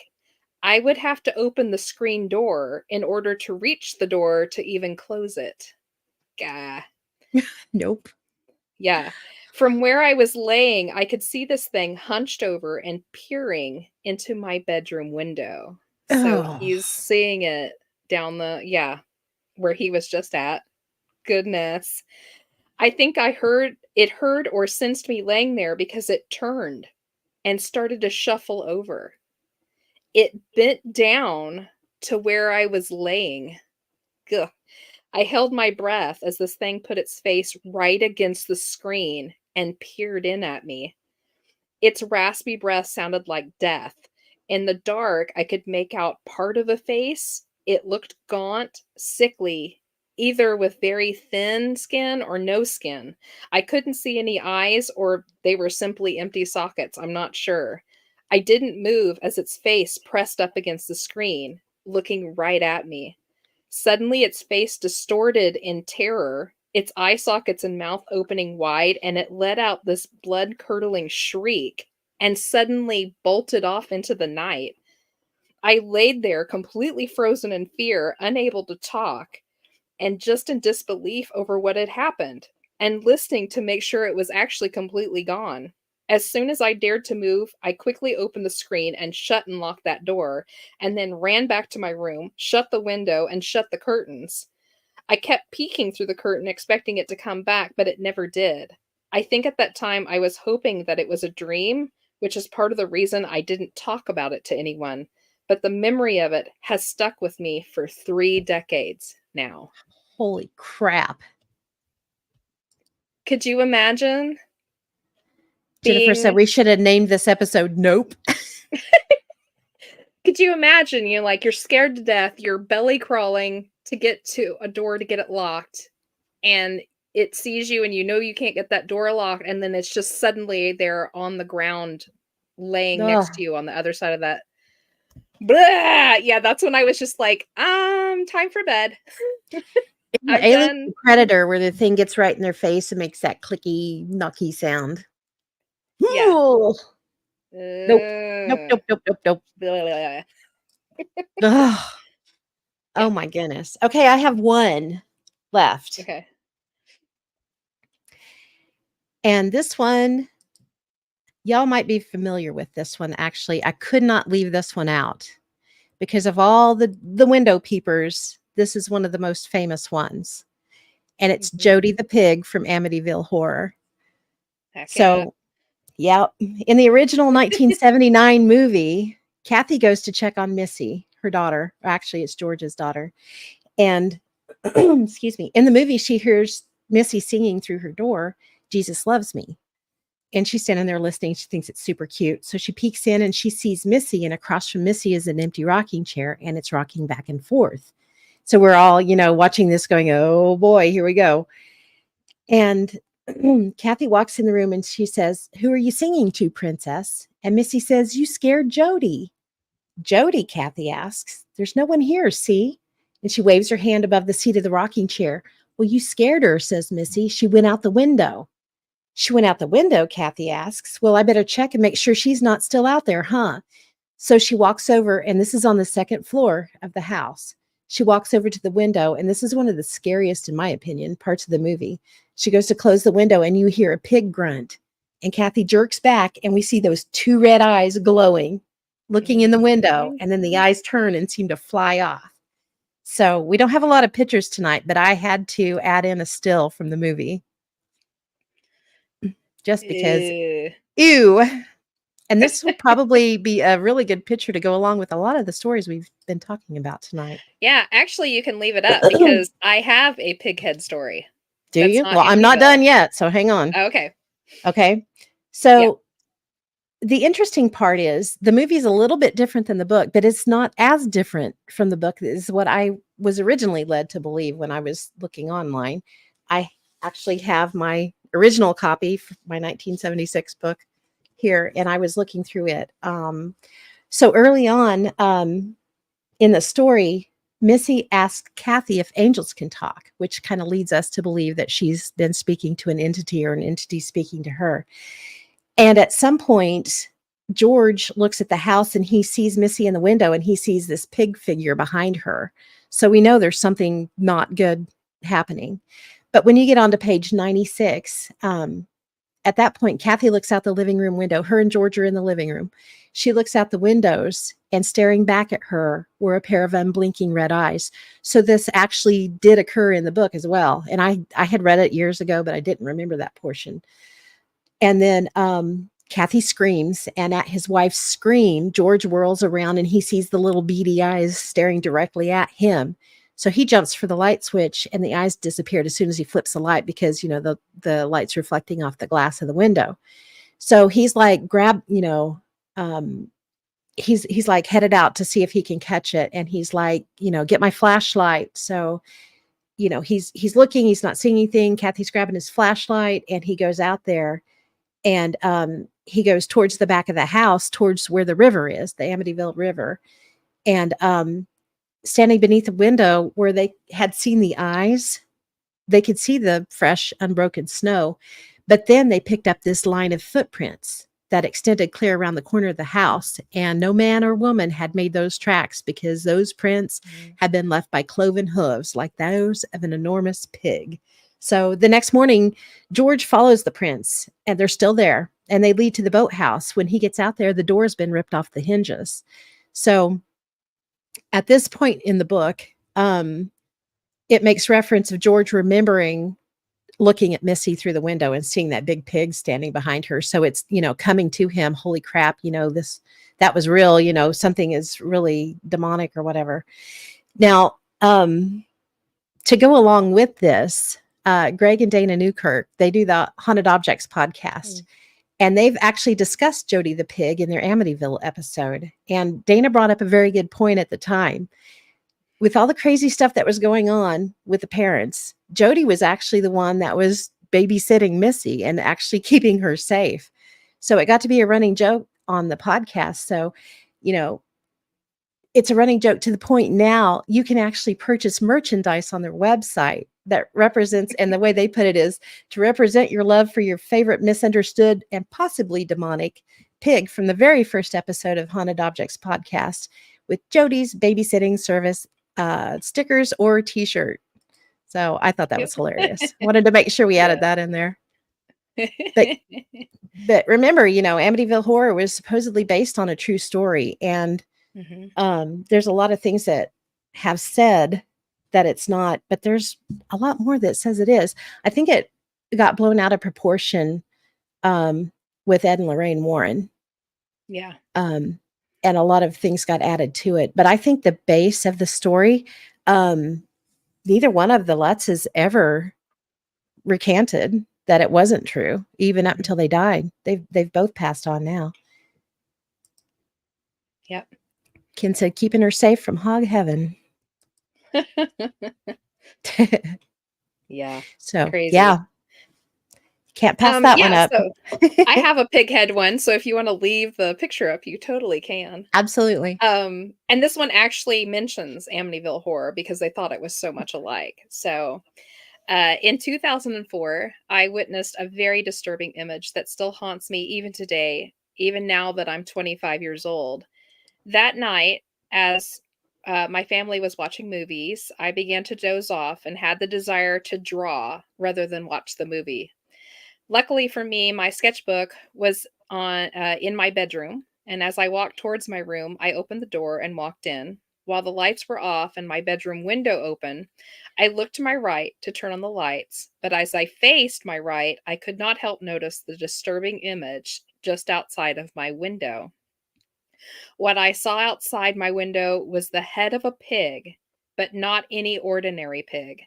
The skin seemed to be beaten so bad, the snout ripped apart, the left eye gouged out, and the ears ripped off. Oh The my only gosh. detail that really stood out was its red, glowing eye. As I stood there for a few moments staring, I could not move, as if I was paralyzed. I wanted to walk out of that room as quickly as possible, but it's moments like these that fear wins out over our actions. Years later, I tried to search for more cases relating to the supernatural involving bodiless pigs. I never really found any sources relating to my experience until I heard about the strange case of the Amityville haunting. Long story short, the young boy who experienced the strange phenomenon at the Amityville house also witnessed the bodiless pig outside his window. What does this mean? After all my research and wanting to understand, I finally came to an understanding that things are better left alone than explained. To this day, paranormal activity has still been active in my home, and myself, including my family, have become used to the phenomenon. About a year ago, I ran into the family who lived on our property before my parents purchased the house in 1996.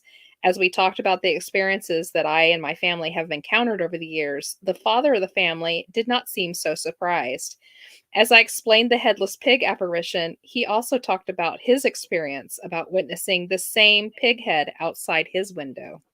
I understand I was only 9 years old when I witnessed the demonic entity outside my window, which could have been all in my head or imagination. But what is the coincidence that the family before us who lived on the same property witnessed the exact same image outside their window? No. So, ugh, piggy piggy. So Ugh, we. dang. Yup. Ken said BLT. Oh no. Oh my gosh. Goodness. Yeah.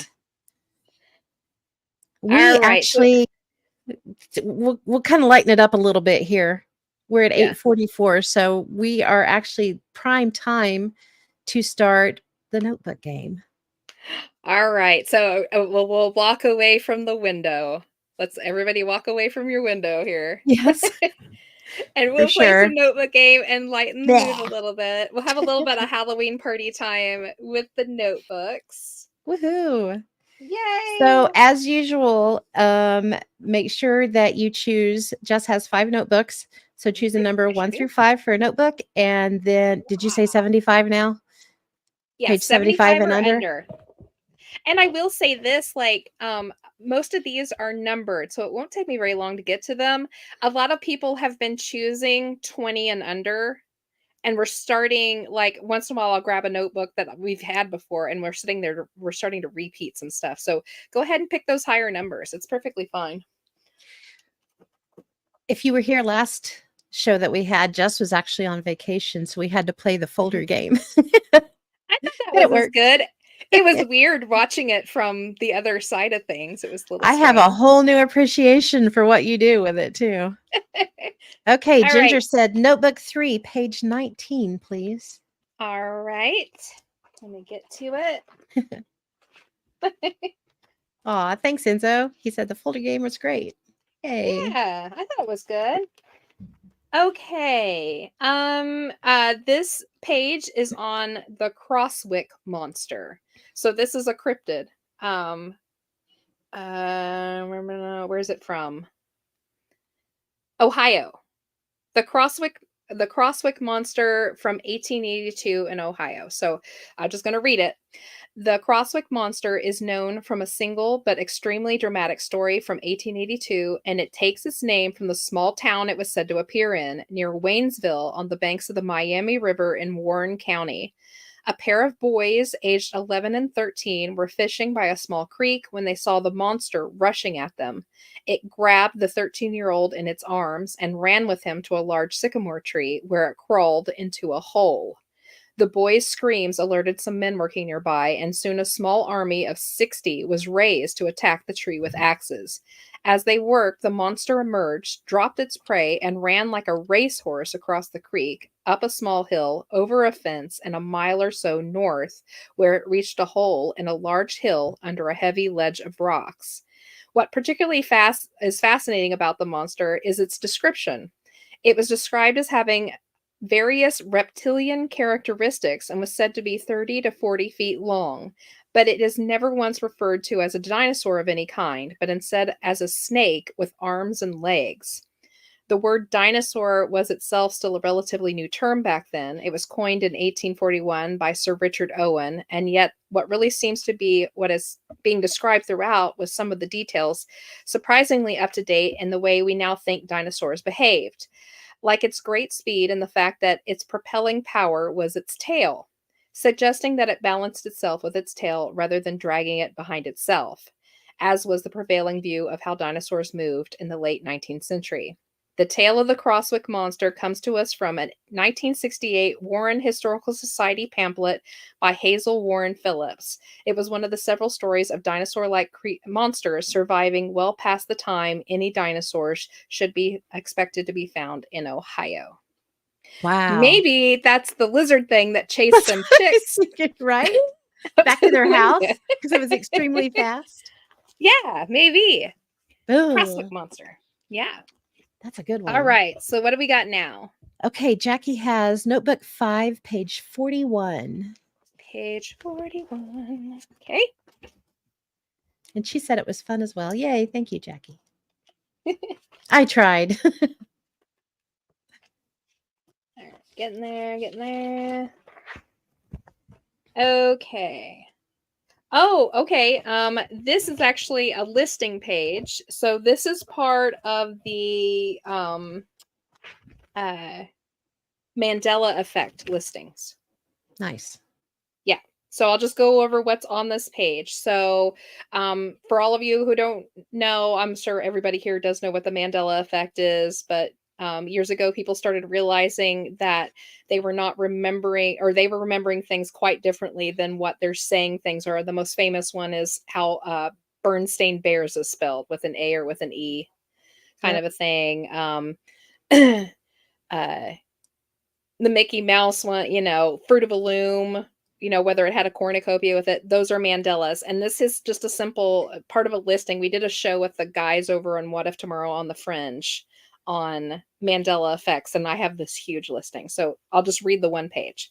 Nice. So James Bond, the James Bond movie Moonraker, the blonde girl with pigtails at the end meets Jaws, but is now missing her braces. So it was a famous scene in the James Bond movie. If I remember correctly, um, uh, he was called Jaws because he had metal jaws or whatever. And he looks down at this little girl and he smiles at her, and she smiles back, and she has braces. So it kind of endears them together. And that was like the ending of that movie. But now her braces aren't there, but it still works that way. It's Weird. really weird. Yeah. How Fruit Loops are spelled. Fruit Loops with UI or Fruit Loops OO. Dogs playing cards. There's no visor, hats, or cigars in the Which picture makes now. no sense. Yeah. And Enzo said he distinctly remembers that little girl having braces because that was the joke in the movie. Yeah, that's what made the scene work. That was the point of the entire scene, and now that's gone. Risky Business. Tom Cruise never wore sunglasses and has a pink shirt on instead of a white one. That is just Makes no wrong. sense. Yeah. None. Count Chocula had plain cereal with chocolate marshmallows, and now they're all chocolate. That's another one that people complain about. The Sinbad movie, Shazam from the 80s, is now never existed, Yeah, apparently. ever. Yeah. The ending scene to the movie Big has since changed, they said. Although that one doesn't work for me. They said in it, the it originally ended with a well, at the end of the movie she takes him back to the Zoltar machine, and he turns little again, and the last scene is him walking away and going to his mom's house, right? Mhm. Well, they say that the original movie that they saw in the theaters was that happened, but it wasn't the end scene. The end scene is he's in class and a new girl shows up for class that day, and it's her, and she had gone to the Zoltar machine and wished that she was little. So she goes to meet him. Hmm. I've never been privy to that one. Pikachu missing the black stripe on its tail. Tinkerbell never spelled the Disney logo and Well, put the she little totally dot did. on the Yeah, end. Yeah, Elementary, My Dear Watson was never said in Sherlock Holmes. that's Yeah, right. crazy. Yeah. Play It Again, Sam was never said in Casablanca. Fly, My Pretties, Fly, Fly, Fly was never said by the witch in The Wizard of The Oz. Wicked Witch. Yeah, absolutely she did. To the Flying Yeah, Monkeys. Yeah. she did. Ken said Tony the Um, Tiger wears glasses recently. Hmm. That's weird. really? Yeah. Huh. That doesn't sound right either. No, it doesn't. Yeah. Uh, and Raisin Bran's son doesn't have glasses. And see, he absolutely had glasses. Yeah. And there's many more. I have pages and pages and pages and pages of Mandelas, but we're not going to go over all of this today. All right. So what do we got next? The next one is Ken with notebook 2, page 73. Okay. We can do that.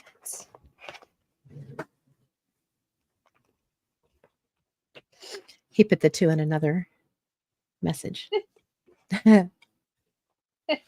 Okay. This one is on the Bass Strait Triangle. So, for those of you who don't know, there are many, many triangles across the world. They're actually called the Vile Vortices. There's 11 of them. And this is one of them. It's called the Bass Strait Triangle. And this one's actually in Australia. So Cool. a little different. And what this is literally just a listing of the things that happen in this triangle. I did a show with Mark on the all the vile vortices, and this is part of the listing. So I'll just list this page. This is Nice. the Bass Strait. Yeah. Under the Bass Strait Triangle, the anomalies that are reported are missing ships, UFOs, missing planes, and portals. And under that is a listing of all the happenings, and there's not a lot of information with them, but I'm just going to list them. 1858, The HMS Sappho, crew of 100 went missing. 1901, the SS Federal, crew of 31 went missing. 1906, the SS Ferdinand Fisher went missing. 1906, the SS Amelia J, the SS Southern Cross, and the Air Company DH-9 all disappeared. Strange lights reported. 1934, the de Havilland Express disappeared. In 1935, the Lona airliner, 3 crew, 2 passengers went missing. World War II, several RAF Bristol Beaufort bombers, 17 planes in total went missing. 1978, a Cessna disappeared after reporting a UFO. 1979, the Charleston yacht disappeared. 1978, a picture of a UFO was captured. 1934, Miss Hobart airliner vanishes after reporting a UFO. 1966, Melbourne school children and school staff witnessed a low-flying UFO in a field they were playing in, followed by 5 other craft. Many missing people with strange lights sighted during disappearance. 1978, mass UFO sightings on coastlines of Tasmania and Victoria. 1978, portal witnessed opening in woman's front lawn. 1944, dark shadow flying by a plane reported. 1942, fighter pilot investigated strange lights reported by fishermen, spotted a bronze UFO. 1797, the Eliza, which was a boat, disappeared. And in 1870, Harlech Castle, which was another boat, 23 crew went missing. Wow. So that's all in just the Bass Strait Triangle. That's Yeah. crazy. Maybe not go there. No kidding. I think I'll steer clear of that spot, huh? Goodness. All right. What is Enzo what? Notebook 2, page 33. Okay. Easy enough. Yeah. Yeah, I think I would absolutely steer clear of that spot. What is this? Oh, okay. So this is part of the Shawnee, as an American Indian, the Shawnee myths and lore. We were talking, I think this is about star people, maybe. I'm going to read it. So this is the Wapee, or the White Hawk story. Wapee, or White Hawk, was a great hunter and would go further than any hunter would go. One day he came upon a hidden meadow. He came to a ring worn down in the earth as if made by footsteps following a circle. What excited him was the fact that there was no path leading to the ring or away from it. He could find no trace of footsteps in any of the crushed leaf or twig. He hid to see what made the circle. Very soon he heard faint sounds of music. He looked up and saw a small something descending to earth. From a mere speck, it grew bigger, and the music became stronger and sweeter. He beheld a basket in which rode 12 beautiful maidens. As soon as the basket touched the ground, the girls leapt out. They began to dance around the magic ring, striking a shining ball as they flitted past. He rushed from his hiding place to grab one for his own. But as soon as they saw him, they leapt into the basket, and it rose to the sky. He came back twice more, but didn't catch one. The third time, he catches the youngest and takes her back to his home. After a year with him, she falls in love with him and gives birth to their son. But Wapee's wife was a daughter of one of the stars, and she longed to visit her old home. While Wapee was hunting, she managed to make a basket secretly in the magic ring. She and her son climbed in and began to rise. The wind carried her song to her husband's ear. He recognized the voice and ran to the ring and watched until they were a small speck and disappeared into the sky. Aw. Yep. That's wild. Again with the ring. Yeah. That's interesting. Yeah. And it's very, it's very like Cherokee Star people. It is. I think we were like, this was like Cherokee tales and stuff, involving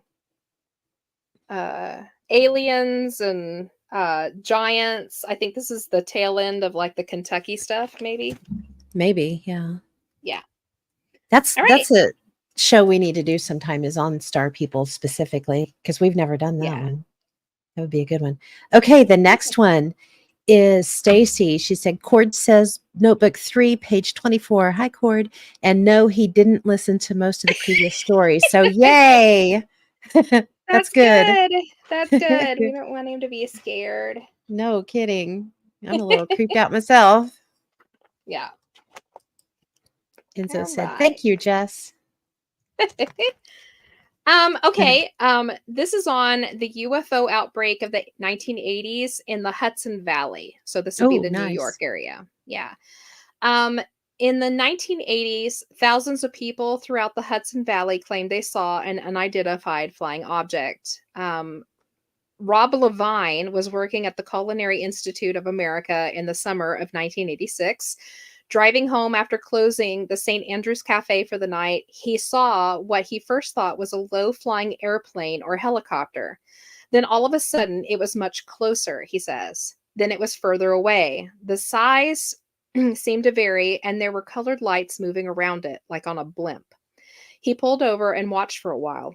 I looked up and down the river valley staring at this, he says. It seemed to get bigger and smaller, closer and further, in the blink of an eye. The lights were moving in a V or triangle shape, and colors would change into shapes that looked like unknown letters, like it was trying to communicate something. To who, I don't know. And there was no sound whatsoever. There was light coming from it, but appeared to go from the ground up instead of from the object down. I was like, this isn't a helicopter. More than 5,000 others, including police officers, professionals, and other highly reputable sources, reported essentially the same thing between 1982 and 1986, making these sightings one of the biggest clusters of UFO reports in history. On March 24th, 1983, there were more than 300 reports alone, all describing a V shaped craft adorned with colored lights that hovered slowly and silently in the sky. And these are just the reported sightings. Countless others undoubtedly saw something and questioned their own eyes. Huh. Yep. Interesting. The V hmm shapes. The V shapes. Pretty wild. All Hmm. right. What That's are a we good one, doing? Cord. Rick said notebook 5, page 13. Okay. Yeah, We'll you see picked what a you good got one, for Cord. Good me. job. Good job. Okay. Let's see here. What was it? Okay, 13. Yep. Easy enough. Okay. Oh, this is on uh NPCs, non-player character theory, simulation theory. And this is multiverse theory that I've written about here. So this is my fairy ring theory. Cool. So I'll go ahead and just tell it here. So um I have to tell the fairy ring theory first for this to make sense. So we're talking about multi dimensions, about um if we were to exist on all the lines at the same time and we were to move over and take over that, that part of our body, like where does our conscious reside if we're existing all in these one, lines all at the same time. And in my fairy ring theory, a fairy ring, of course, is one singular mushroom, and all the little sprouts that have come out are all part of the same thing. They take in nutrients and send it back to the main one. And in my fairy ring theory, I say, just like in multiverse, if one mushroom dies off, if you kick that mushroom and it dies off, the nutrients goes back to the main one and back out to the others.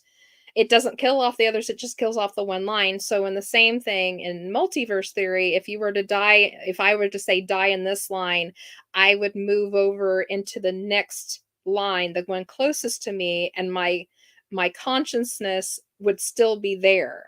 It's Right. happening all at the same time, and that's how like the Mandela effects happen. So you've moved over into a new line that's slightly different but not completely, just enough that you start noticing little glitches because you've taken that consciousness over with you. That's kind of Could what be I'm where talking the about. guy, where his tree showed up, where it had never been there before. Yeah. And I've written here, so multiverse theory, if my fairy ring theory is true, we exist in many lines at the same time. Does our main consciousness exist in one line and our self in the other lines that we haven't died in are simply a non-player character, an NPC, that functions without our main consciousness? Can our consciousness move into a different line and we wake up? Do we experience Mandela effect every time our consciousness moves and wakes up a new NPC of ourselves in a different line? That's the, it was just a theory I had. We were going to like super deep into non-player characters. I think Mark brought it up once because, or maybe it was you, Pam, because you'd heard about people that like just kind of float through life. They Yeah. can't see pictures when they read a book. They don't, Yep. music doesn't carry for them. They simply just kind of exist and Yeah. are very plain and boring. And we wondered if those were like NPCs for the rest of our lives. And we did this huge, like 1 or 2 part huge thing on it, which still kind of We freaks me out. We went down a had massive epiphanies. rabbit hole. Yeah, we had like epiphanies while we were doing the show. Like we were We did. coming up with new theories as we were doing it. It was We need to go back and really watch that show to interesting. see what all we actually came up with. It's been a while since we did that one.